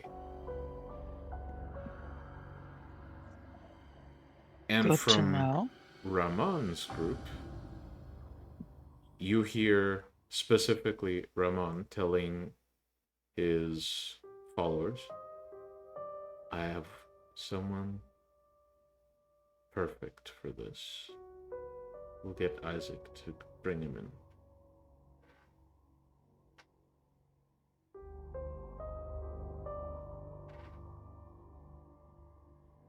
Interesting. Right. And as the party continues and people socialize, eventually, Gabriel, first of all, how much are each of you participating in the feast? Oh, Iris is full. For the most part, so... I'll participate in that in as much as it's expected of me, and then I'm gonna listen to how people are reacting. Or the same, yeah. Okay. Abel? The job is not to have a good time, the job is to do the job. Alright, well. As you all participate in this feast to various degrees, Gabriel, as you walk around trying to listen in, you bump into someone you haven't met before. The man looks you in the eyes and says, "Oh, sorry about that. Didn't see you there. You're new here, aren't you?" Yeah, I am. Pleasure to Flash him meet that you. smile. Pleasure to meet you too. He offers to shake your hand. I will shake his hand. Yeah. So with 5 potence, would I accidentally hurt him? No, potence, you have Okay. entirely, you have enough control to know how Okay, much I'm not gonna break strength his you're hand, applying. Yeah. but I don't have a weak grip. Okay. Well, you notice that the strength is matched. Nice. With a I'll smile, give the him a man. nod when I realize that. Mm-hmm. When the man finishes shaking your hand, he says, "So, what should I call you?" Gabriel. Or Gabriel. Gabe. Good. By the scent I'm catching, you must be part of Serena's pack. Oh, you caught me. You caught me dead. He kind Awesome. of chuckles at his own bad joke. See, I haven't met everyone from that pack, but I surely would like to. And I guess you're one of those steps. So, I'm sure I'll be in touch at some point. Just keep an ear out. I'll keep an ear out for you. Yeah. Alright, good. Go about your business. Who was he All right. talking to? I Hmm? believe we know who. I believe we know who. Gabriel Yeah, is talking to. did he say his name? I think I'm gonna... He I don't know if... didn't say he? his name. No. And what do I call you? Oh, that doesn't matter. You'll know what to call me when you want to. I'm sure Serena will fill you in. All right. Who the fuck is calling me Serena? Yes. Yeah. Who? Yeah, and For the our man viewers at kind of- home, that is probably that elder. the man basically passes by you, Gabriel, with a smile, and you feel this sort of ominous presence coming from his direction as he passes you. And then Who was he talking? it goes away. It's fine. I have plans. I have plans. I mean, are you keeping an eye out for the entire party at all times? Well, probably I have the time because I get to sit on a pretty throne. Okay. Well, let's say wits alertness at quite a high difficulty because the party is But quite what active right about now. perception shift? What about perception shift? Good point. Then let's make that perception alertness, which means auspic supplies. Yay. So what? Difficulty 0? Well, are you using auspic specifically for vision? Yeah. Okay. Yeah, in that case, I think you can just take an auto success. Technically, you should Oh, always really? roll There's because zero, you she might can roll. still botch, but She might botch, but like she needs to get once yeah. and nothing else. How can I botch with only You get once if- without anything. So you do But my difficulty is 0. basically you need to Well, roll one all is technically ones, which always is... a failure. Yeah, you roll all ones on your dice, then it's a botch. So Iris, you don't immediately notice it,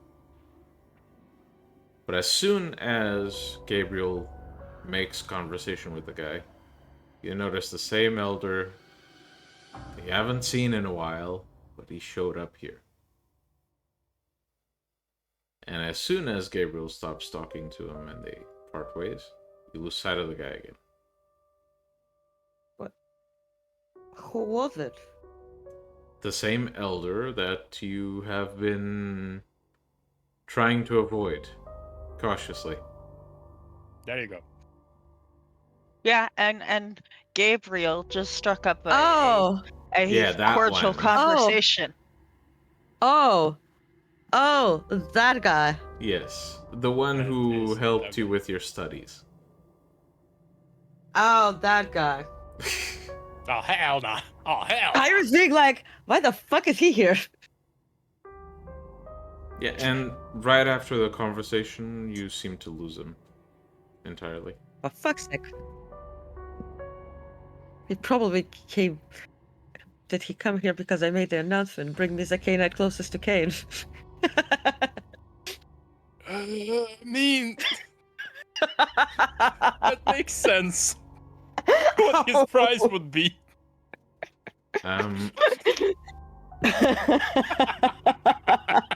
At some Sorry. point, during the festivities, first of all, do you guys do anything in particular during the feast? Iris is just like. Iris is just like. mingle... Yeah, go ahead. Iris probably just goes to Olivia and stays near. I mingle exactly as much as my station demands, but inclined towards Vicus because there's at least a person I would like to speak with, but I would have to speak with. All right. Well, if that's the case, then I have to inform you right now. Since you are somewhat close to Vicus, Vicus eventually does, turn looking for someone, spots you, begins walking in your direction, basically seeming like there's conversation beginning. Vicus reaches out to you and says, "Hey, did you sense something just now?" Kinda, sort of. It feels like there's something. Never mind, it's probably nothing. You want to talk to me, though? You are more enjoyable than the 90% of the company here. I see. Well, I can't deny that. Tell you what. How about you, me, and the elder from that nice little church you were invited to have a chit-chat? That would be good. Yeah. Be sure to invite Isaac. Is Isaac here? Like, He is around. is he still here? He seems to not be Can you indulging explain at all. to me the player like which church was meant? Like, The by the elder, like I believe Ramon was meant. yeah. So essentially, you are Okay, being go. asked to talk with Vicus, Ramon, and Isaac.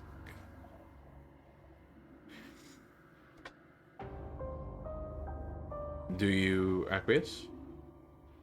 Yeah. All right. Sure. After the two of you go fetch the group, Ramon specifically points out a few seats that you can use, which Vicus doesn't really mind using. And as all of you sit, Vicus says, "So I've heard some news coming from Europe. It seems the recent visitor, the one we met today, it seems that visitor passed through Spain. Isn't that weird?" That is peculiar. It is. What do you think about it, Isaac? Isaac seems to be a bit shut down, glancing every few seconds at Ramon to get a gauge for the man's patience. Ramon sits completely quiet with the same pleasant portrait of a smile. Then Vicus turns to you, Jack, and says, "You see, I thought that the area was quite dangerous right now, given that there were recent attacks. But it I was told seems so. it seems that traffic there for our sect is actually quite easy right now. Easier than it would be if we just had a pretty severe attack."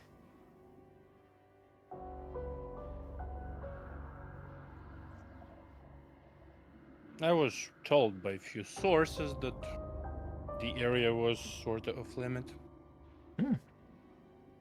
Isn't that weird?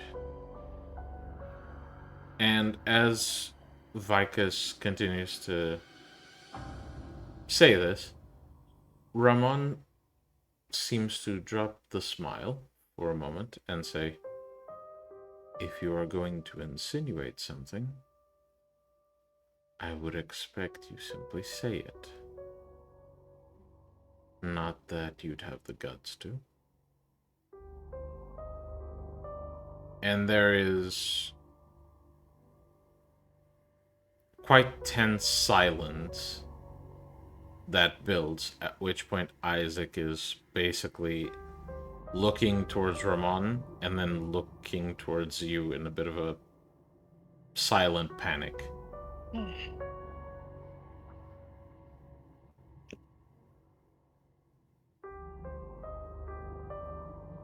And after a moment,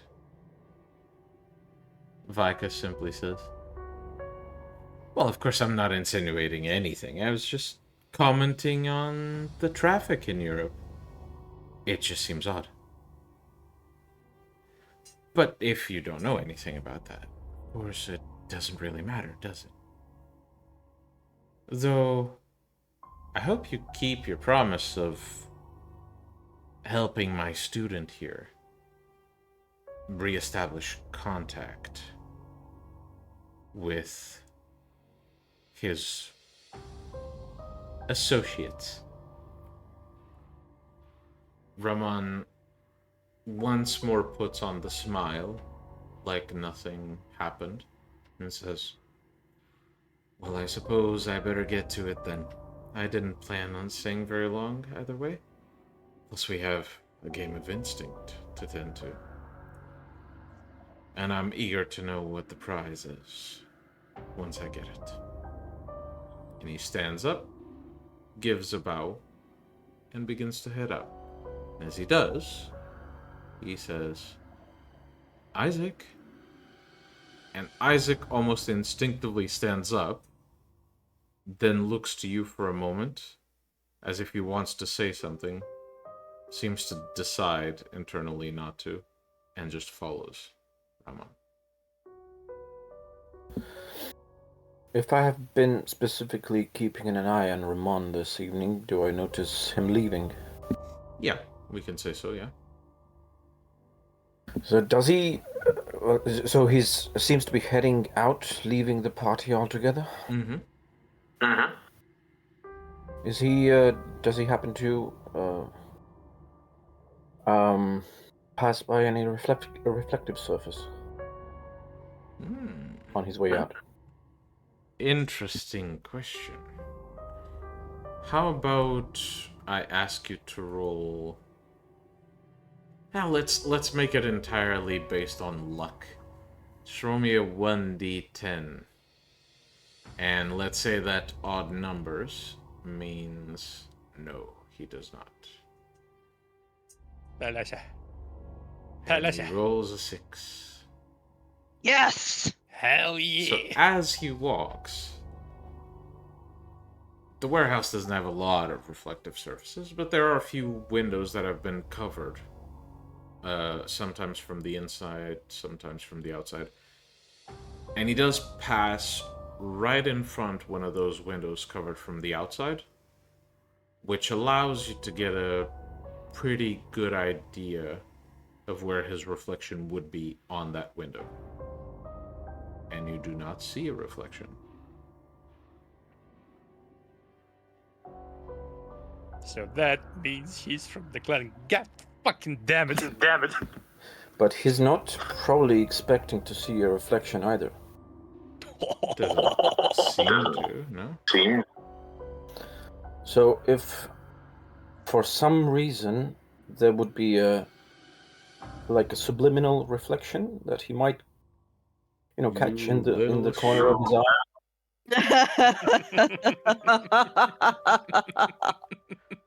Go on, Abel, go on. Okay, Go on. We proceed. support What are you trying to insinuate? Or do you just want to do it to see what the fuck happens? Yeah, just as he's maybe catching that, might be able to catch a reflection if he would be positioned like that.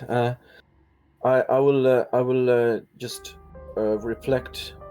I do hope he remembers what he looks like in general, but a very worn out, tired, hunched,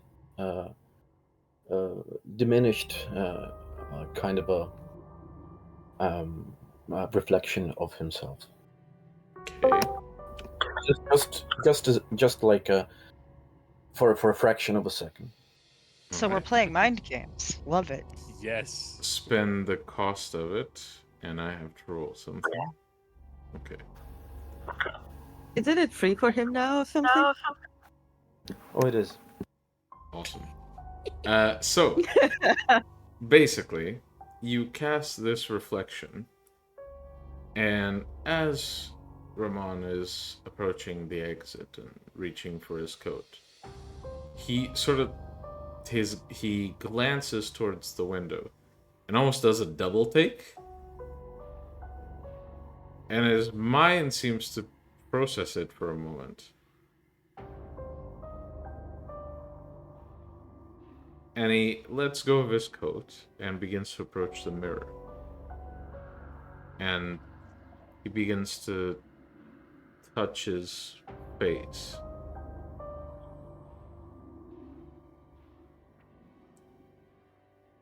So this is out of sight of the plants. But given the fact that Abel is casting this reflection, I need everyone to just roll me a 1d10, except Iris, because Iris is on the other side of the room. The window is facing away, is on the opposite side, so Ramon would not be turned that way. This is just to know if you'd be in a place in the room where you can see his expression. He just left Vicus and I, so maybe. All right. So, Jack, you're basically the only one who sees this. As Ramon checks his reflection, you see an expression on his face you haven't seen since you met him. It's utter shock, and it's abject fear. That is cute. Like his mind is racing. As I will engrave this shit on the back of my skull. I kind of feel bad for him now, guys. I don't. As he touches his face, gazing at his reflection, he quickly, with his head down, reaches towards his coat, almost like rips it down from the coat hanger, and immediately leaves. And Isaac begins following. and I need everyone just to make a flat wits roll.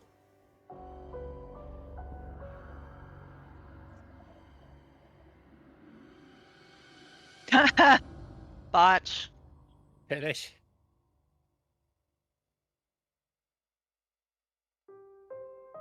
2 successes. I'm not sure how one would botch this. I'm looking the other way, not paying attention. I don't fucking know. I guess Just bunks their head against the wall. I guess when you watch Raman leave, you are quite certain that he forgot something. As are the rest His of you. cane. He He forgot the forgot cane. his cane. Gabriel, however, almost by impulse, without really thinking, begins to move towards the exit to return the cane to Raman. Excuse me, Vicus. In a moment. Blink there? Nah. That shit is mine now. I'm the occult. I'm the head of the occult here. It's mine. Iris is just looking now at them both. And if they see her looking at them, if they see it, she's just gonna shake her head at them. It's like a very disappointed look. Well, Both of them will- raced over somebody else's cane. No, I was returning it like a Yeah, but you both culture. made it. You both made a fucking. She has the angry mom look. Oof. Aidan will hand it to Jack though, with a shrug, like I don't care. He doesn't notice him being stared down and glared at. Mm-hmm. Well, Shadow Blink is not really loud. It's not. It's basically just like out of a nearby shadow appears Jack, basically. So you stepped out of my shadow, basically. Could be the coat hanger. It's me. I've been there the whole time. Jack always lives in the shadows of other people, including coat hangers, apparently.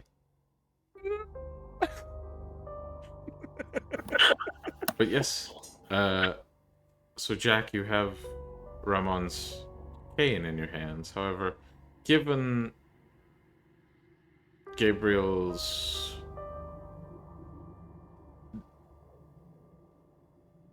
quick approach of the cane, you do notice that some other members of the clan have noticed that you're now holding the cane, and are kind of just with a puzzled look on their faces, watching the two of you sort of dispute who holds this cane. Oh, I don't dispute. Jack comes over, says, "Give me the cane." I give him the cane, and I pretty much walk off. Mm-hmm. And I will do. I don't know. I will try to understand if there's something magical about.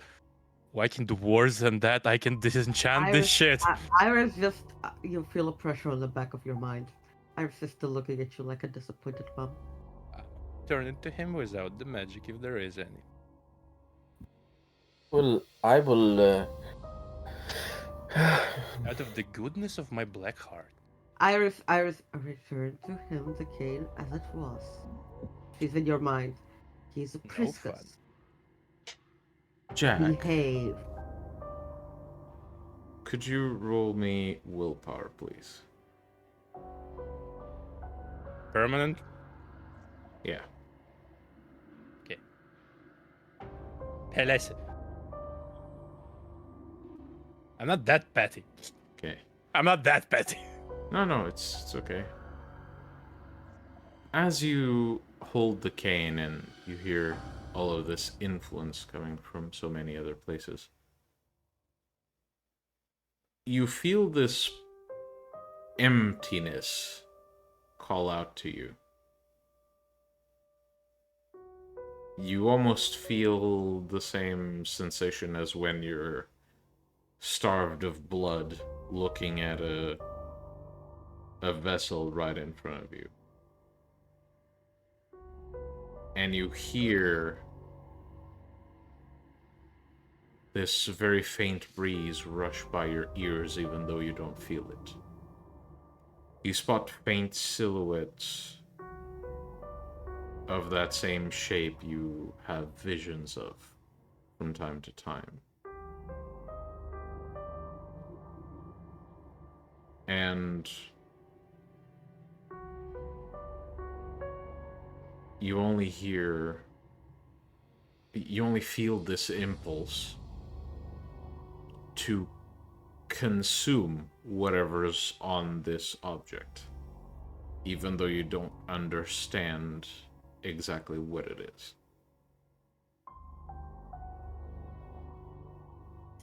Does it feel like Big L, or does it feel like somebody else from the same place? You wouldn't know. You don't have enough Okay. experience with this shit. Yep. Well, both were personal, both were short-lived. I like Consume it. the Consume lower. it. Good. Hmm? Just last second you told me not to do shit about it. The fuck? Oh no, that was Iris. That is, I'm telling you to Amalia.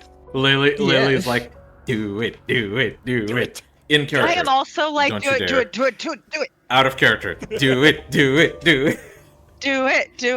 it. I would like try to quickly examine it while walking out to return it out of the goodness of my heart. Mm-hmm. Yeah, as you begin, Just so I know what the fuck is going on. as you begin walking out, examining the cane, could you please roll me perception and cult?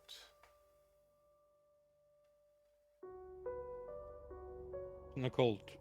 Ritual, abyss mysticism. Abyss mysticism Cainite applies. lore. Nice. Perception occult? Yes. That would be fuck ton of dice. Pelese. Did it roll properly? Whoa. Yes. Okay. 1, 2, 3, 4, 5, 6, 7. And given Tell me the the secrets. otherworldly nudge you're getting, the difficulty is a bit lower as well. So that I don't think you got a single. Oh no, you got one die that wasn't a success. That is 10 successes. Thank you very much. So you don't know what it is, but there's a remnant of something in this cane. It can be harnessed, you know that, because you've seen Ramon do some shit that shouldn't be possible. But at the same time, it feels way too familiar for you not to, again, hunger for it, almost.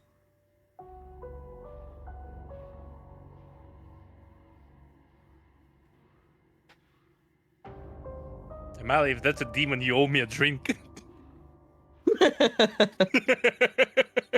I'll always that drink when you come on Halloween. I know. Do it. What does the cane look like anyway? The cane is a pitch black Middle-aged looking wooden- Middle Eastern man. It's a pitch like it's a black wood cane with a silver handle, silver like shoe on it. And Jack, do you give in to the hunger then?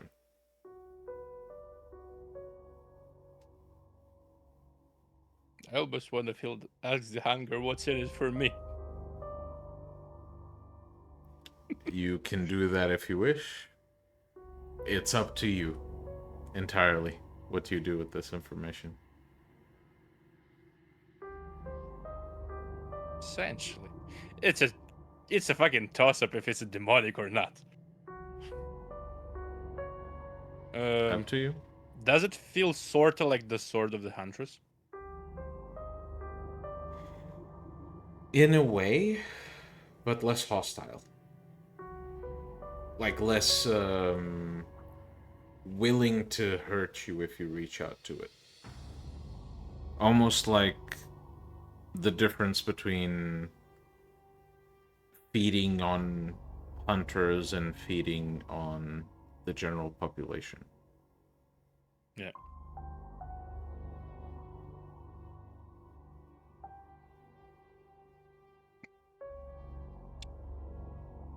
I'ma do it easy. I'ma do it easy for me. Just Okay. self-control. Okay? I'ma just self-control my bitch. It's one. Probably. Up to you. Wait, don't you have conviction and not self-control? I have self-control, yeah. Conviction fuck it. and self-control. So you Fuck still it. get to control the decision. You gonna do it? Fuck it, let's do it. Okay. I'm gonna do it. Roll stamina, please. Ah, shit. Ah, shit. Fuck around, find out phase? And I need Yes, to roll willpower. something on my end as well. Oh, you're definitely But about to find I out. need to I need to see your roll first. 2 successes. Okay? Got it. Difficulty 6. Don't be intimidated by the amount of dice. Be intimidated no. by the amount of dice when he says that. Yes. Okay. Right. So, Jack, Yes. as you allow this hunger to be sated as you hold this cane, you almost see the cane itself darken. Then the space around you darkens. And by the way, this is already out of the building. Mm-hmm. And as your surroundings darken even more and even more, we'll cut to the inside of the party. Gabriel, as you begin to turn to the rest of the party, as the front door closes, as Jack leaves, you hear a thump outside.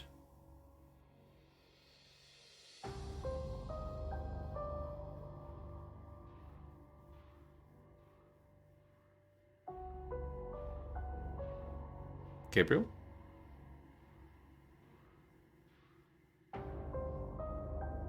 Yep. I guess Jack dies outside as the sun rises. Well, was nice knowing you. GG. No, no. See you all on the other side. Why? But we're gonna be leaving. Why does Jax die outside? If Gabriel It's isn't just 30 available dice right of now, damage. it's fine. I'm here. Oh, okay. I'm sorry, my mic was muted again because I'm a That's okay. dork. It's okay. It happens. Not your fault. I mean, it So- kind of is my fault. You hear the thump outside as you're basically almost turning to go back to the party. I guess I'm gonna do the stupid white boy thing and go check. Mm-hmm. Just pushing the door open again, you see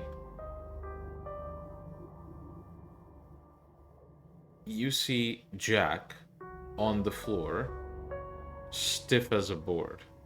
And next to him is the cane. Only the wood of the cane is now red and slightly moist. Almost like it's covered in a paste. Well, as I am going to. Does it smell like blood? Yeah. As yeah? It smells like vitae.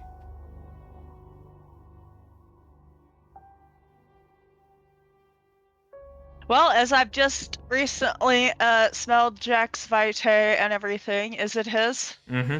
Definitely. It drew his vitae out of him. Good to know. And again, Jack is on the floor, stiff as a board. Yeah, well, I guess 5 potence gets to come in handy here, boys. I pick him up easily with one arm, and then actually I'm gonna use some of Jack's clothing to pick up the cane. I don't want to touch it. It's unpredictable and could fuck with me too. Yes, All then right. bring him back. I'm not stepping on a crack. All right, so you take Jack and, using like a bit of his jacket, you use that to hold the cane. Where do you take them?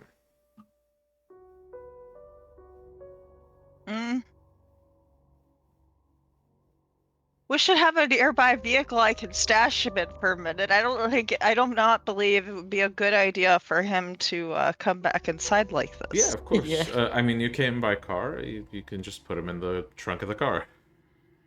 Yeah, sorry, Jack. And now, after he's in the trunk, I am gonna get the phone out and text Iris. Have a problem in the car. What kind of problem? Jack But is in the trunk. why?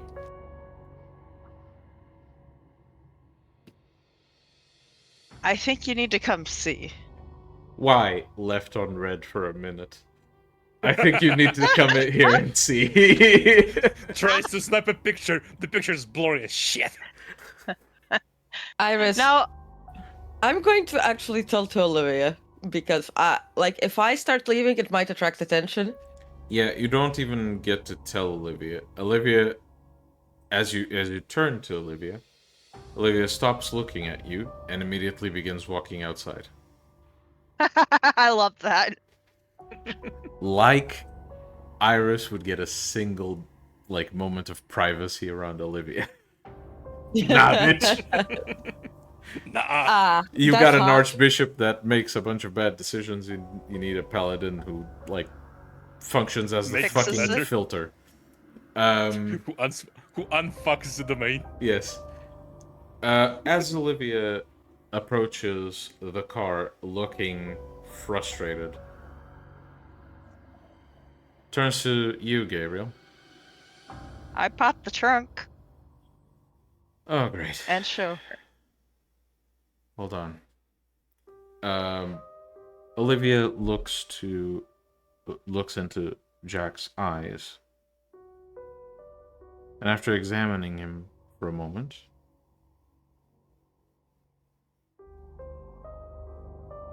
they go up to the passenger side door, open the door, look in the glove box, and take a small vial, of which they empty it, and you see that Olivia is now holding what looks like 2 frozen red shards of something. Oh, they're blood crystals. Olivia bites one of them and then just jams it into Jack's mouth and does the same with the other. And Jack, you feel almost this punch in your chest as you spring awake. The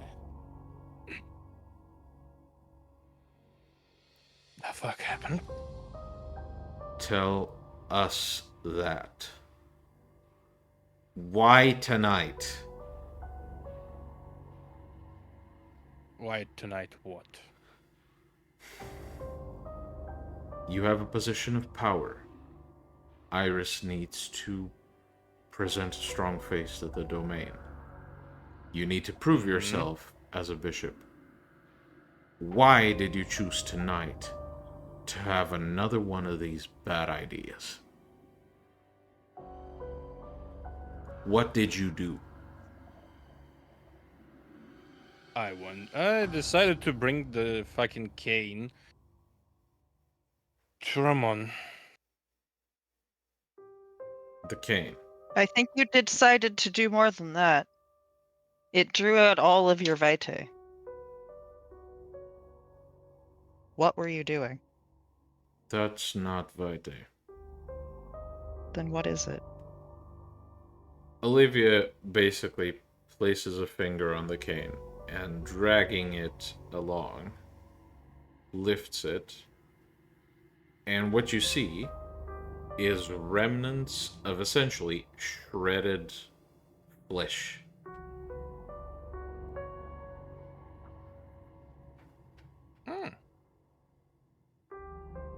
What the fuck, Jack? I don't know. Wasn't his cane black? Yes.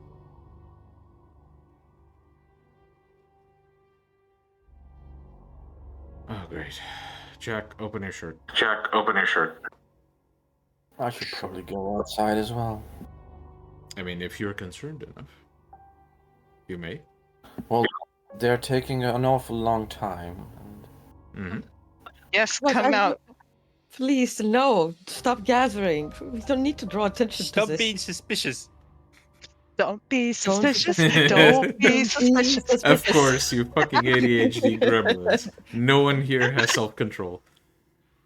Of course, no. I was thinking that, but I didn't sing it because I'm trying to, like, be even remotely professional.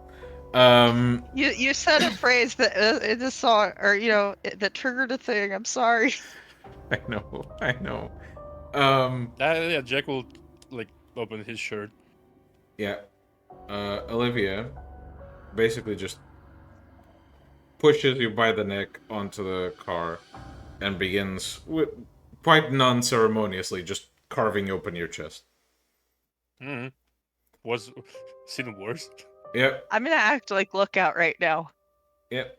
And with one pull, Olivia pushes it back and begins fixing, the damage done. And tells you to button up your shirt again. What was it this time? Well, you know how you had a little black spot last time? It's not a little anymore. What's the damage?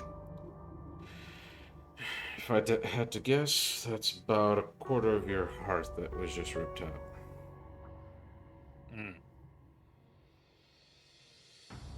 You might get yourself killed if you keep doing this. You realize that? Yep. You should have let me return the thing for brownie Oh, points. absolutely not. You can return it now.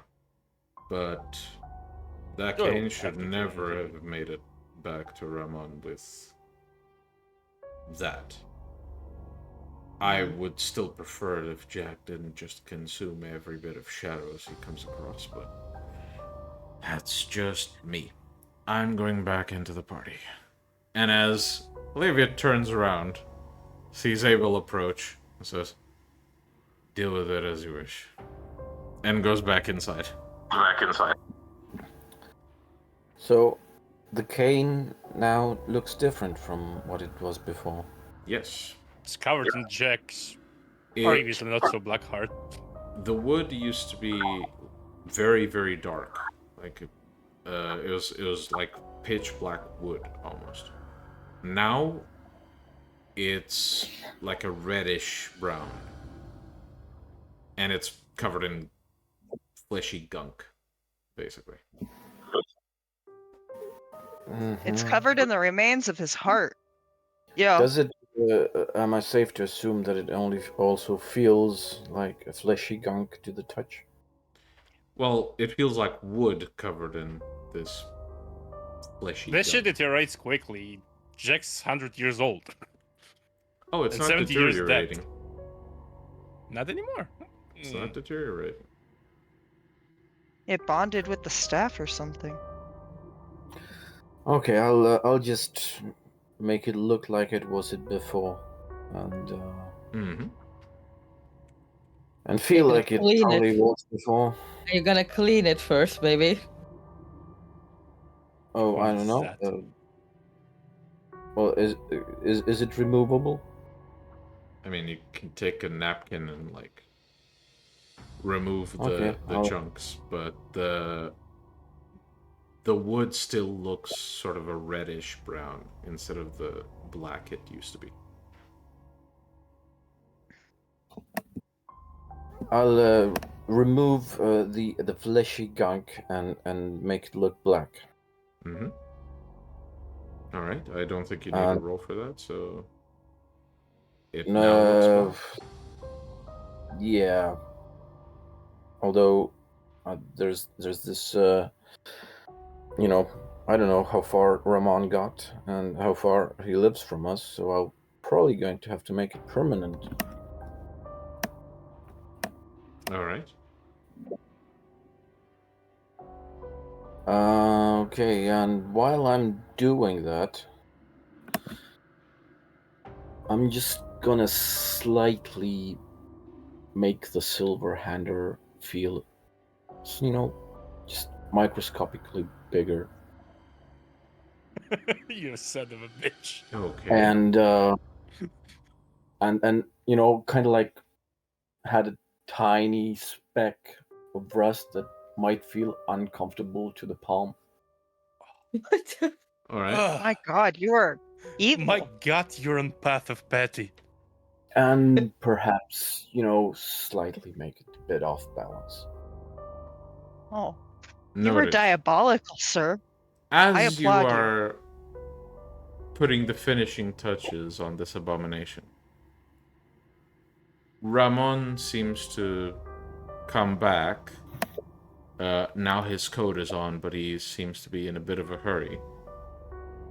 And as he's heading towards the Sir, door, I looks lift to up you, the cane. I will. sees the cane, and without a word, just begins walking up to you, quite like in a bit of a hurry.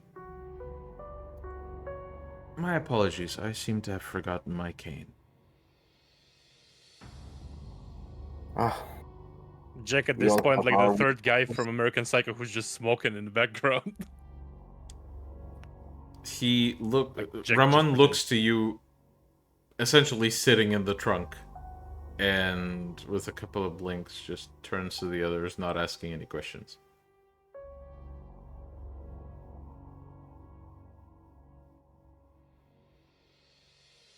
Well, may I have it back, please?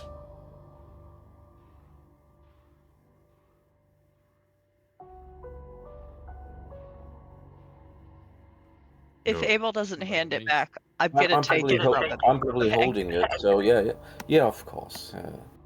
Thank you. Yeah. He takes the cane, braces it on the ground, and begins walking away. As he does, you notice him once in a while just look to the cane, kind of examine it a bit, then try to adjust his grip and continues to walk. And he does that basically the entire way until you don't see him anymore.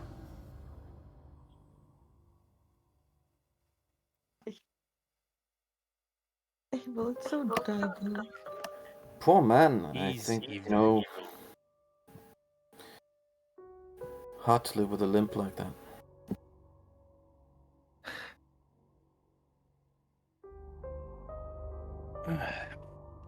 Shall I get back?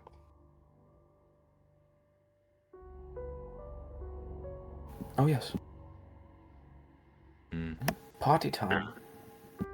Mm-hmm. You return to the celebrations, and things for the rest of the night seem to go quite well. As the night begins to wrap up and guests begin leaving, the last few people present are Olivia, the four of you, Vicus, and the hag who is currently leaving, along with her students.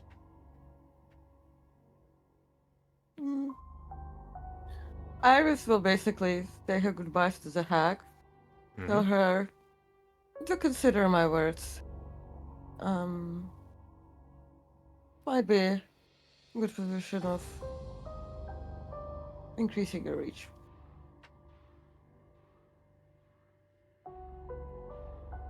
And traditions are always good for the young to remember. The hag simply nods, and after a moment of quite awkward direct eye contact and adjusting the robe she's wearing, the hag just says, "Goodbye then," and Bye. begins walking out. Iris begins walking back to Vicus. And Olivia. Because Vicus is probably harassing Olivia. Well, Olivia is currently making arrangements for cleanup. Vicus is quite clearly trying to find an opportunity to bother Olivia, but not finding any. Well, that's what I mean, that, you know, if I look for Olivia, I'll find Vicus, so... Mm-hmm.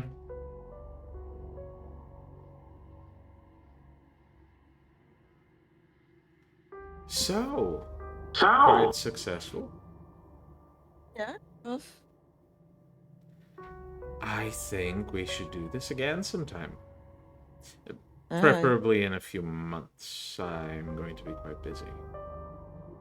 Seems of the course. tower is sending scouts to my domain to see if they have a shot. Of course, I'm going to send them back. Well, I'll send an amalgamation of them back. Maybe, like, you could send them back a whole furniture set. You still do those furniture bits? No, I should just do the joke. That's supposed to be common. I have never done a furniture thing. It's passé. But I know, but here's the thing, the tower still fears it. Send them statues. No, that's too... Get them the memo they're that not... it's new time.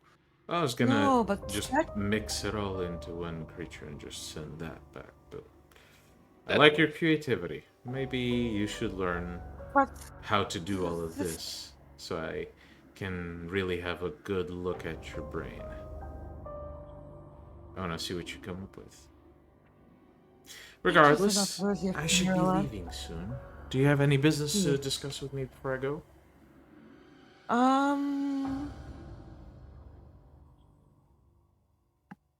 Not really. Not for me. Oh, I don't think I've told you. But apparently I got a key to the city. You know, the one in the other realm. You got elected mayor or something? Huh? Sort of. Do I remember that, like, the agreement was not to tell Vicus about Enoch? No, we knew about Enoch. He knew about Enoch. Yeah. We didn't tell him, like, about the specific map and stuff. Vicus knew about all of this stuff. In fact, Yeah, so we got a key into the city now. Well, I got a key. Okay, well, what are we waiting for then? An army. It can send scouting parties. We don't really need to expect them to come back. No, I don't. I think it will have to be with me.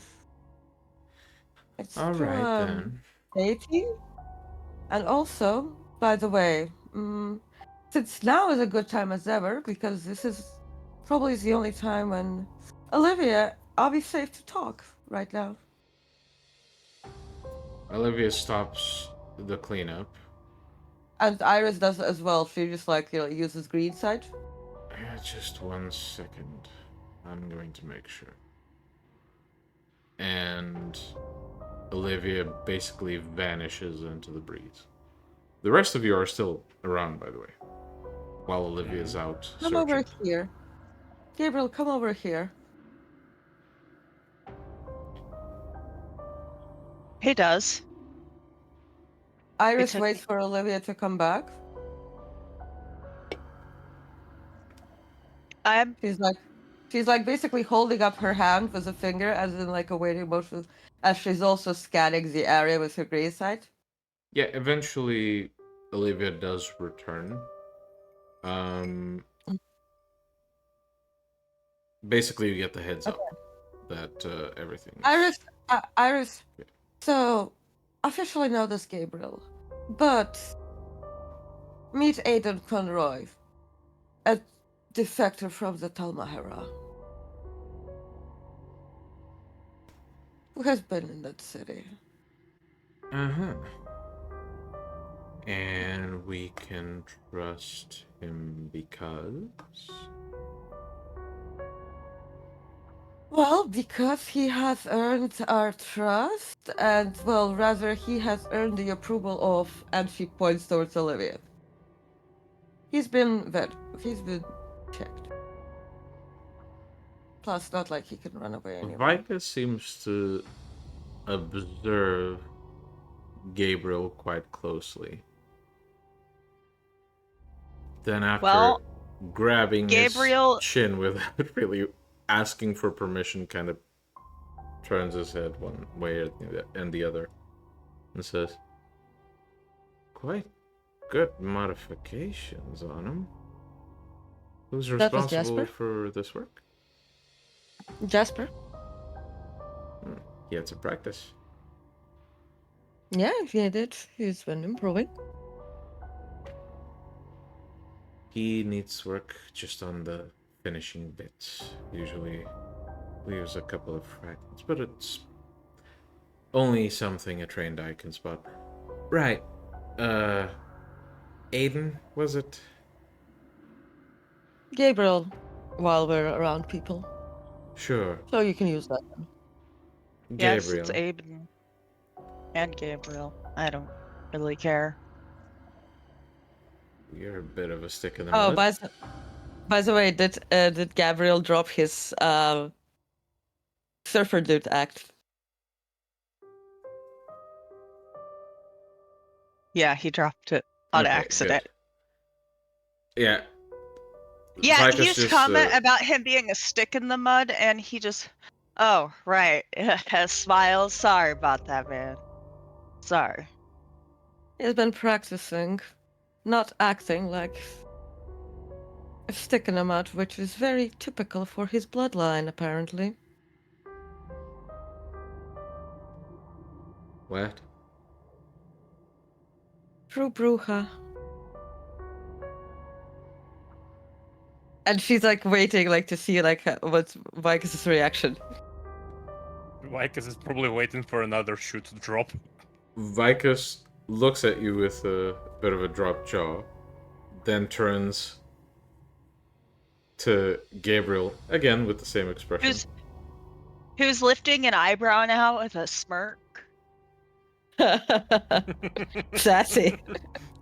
Assassin the 1,000-year-old vampires. Let's fucking go. I mean, it just raises a few questions. Why haven't you just rerun this conversation trying to get it right? You could I avoid don't really care embarrassing that yourself. much. If anyone's embarrassing themselves, it's not me. I don't think I'm capable of that. Huh. But then he has that same smile though, even though just his voice frozen dropped. the one expression he managed to practice. Yeah.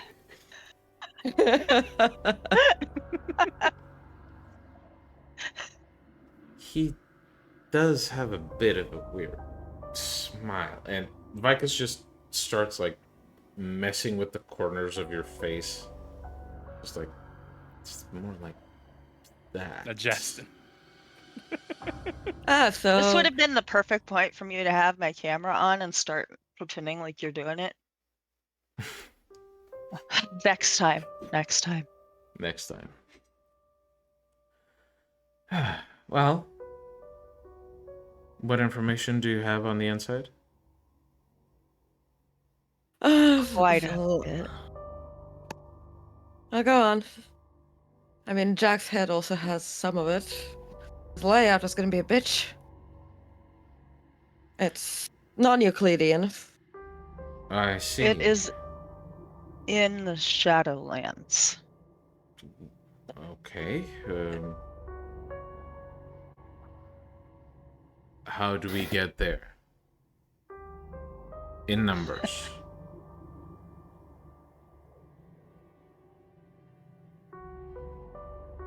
I imagine you would find someone that can manipulate or make a doorway. That doesn't work at all, Well, does it? there is a way to go through Abyss. I mean, when I asked for Televelis's aid, right? What was the vibe that I got about what I have? sorry, repeat the question? When I basically did the dedication to Televelis, right? I asked for a way to get there, right? Mm-hmm. What was the vibe of what I received? Since we never returned to the fucking big shadow in the Shadowlands, and I've been there multiple times since then. Well, the vibe in what sense? Like the vibe of what's supposed to happen later? The vibe of what the emotions were? What are we talking No, about? the vibe of what I got, because I never saw like a key or whatever. Like I know I what's see. gonna happen, but Basically, the vibe you got, or at least the impression you got, is that when you plan to go, the opportunity will be given to you to go. listen, like I said, the doorway and the key is not a problem. The god of the I have made an offering and my dedication has been accepted. We need an army. That place, when I will make a plan to go, the doorway will open. This will be when we go with me. So we build an army. How big is the place we're attacking? It looks the Can best I between. give like the size from what I've seen? Like the correlation between the shadow and the streets and like two real life places? You basically say, about the entirety of LA times, like if you multiplied it vertically, about that. Yeah, I'll give him the number of levels there are on in the building and that that you kind of are shit. aware of. Yeah, I'm like, there are likely more, but I haven't seen them Iris personally. looks at her. I'm actually. Well, don't worry. I'm because I am planning to bring a friend. Speaking of which, Olivia, we need to plan a visit to a volcano in Iceland. But Okay. Hawaii is closer. Yellowstone is closer. I suppose we can arrange for all of this. I trust you to arrange things on your end. I'll try to get us some numbers. yeah, like Aidan. appreciate By the way, do you know how many there are? Vampires. With regard to vampires, there's not only them. That's the problem. There's them, and then there's the humans Numbers. that they train in Numbers. ghouls. Numbers. How many? I don't. Well, dig around in those memories of yours and figure that out. I don't believe that I was ever privy to the files that show the true numbers of Well, employees. you probably know some other ones who are of them who might be in LA. So I best can find point out people. That good. is no Point them problem. out. We'll find out how many. Because that will decide how many numbers we need. We might want to also focus on getting a bit of quality in those numbers. So Of course. I would advise all of you to get nice and set up for a war. Not just a battle. That's what. Of course. Same to you. I'll do what I can from my end. Though I do Of have a course. domain to run, so do you. So let's keep our heads in the game. Mm-hmm. Good. Now, I have to go back. Anything else you need before I go? Nope. Did I mention to Bikers that Beckett's gonna come around, or only to Iris? You didn't. I don't believe you mentioned it to... Our Yeah, you did. archaeologist friend is gonna come around eventually. Sorry, what did you say, Iris? I said nothing. Oh, okay. Are you talking about the friend you're talking about? We talked about him recently, yes.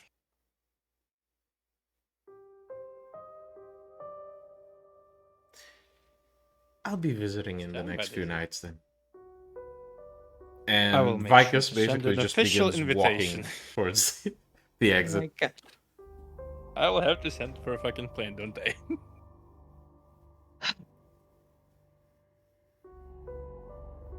And as Vicus leaves, and all of you tend to the recent events and update everyone else on what happened, we will end tonight's session.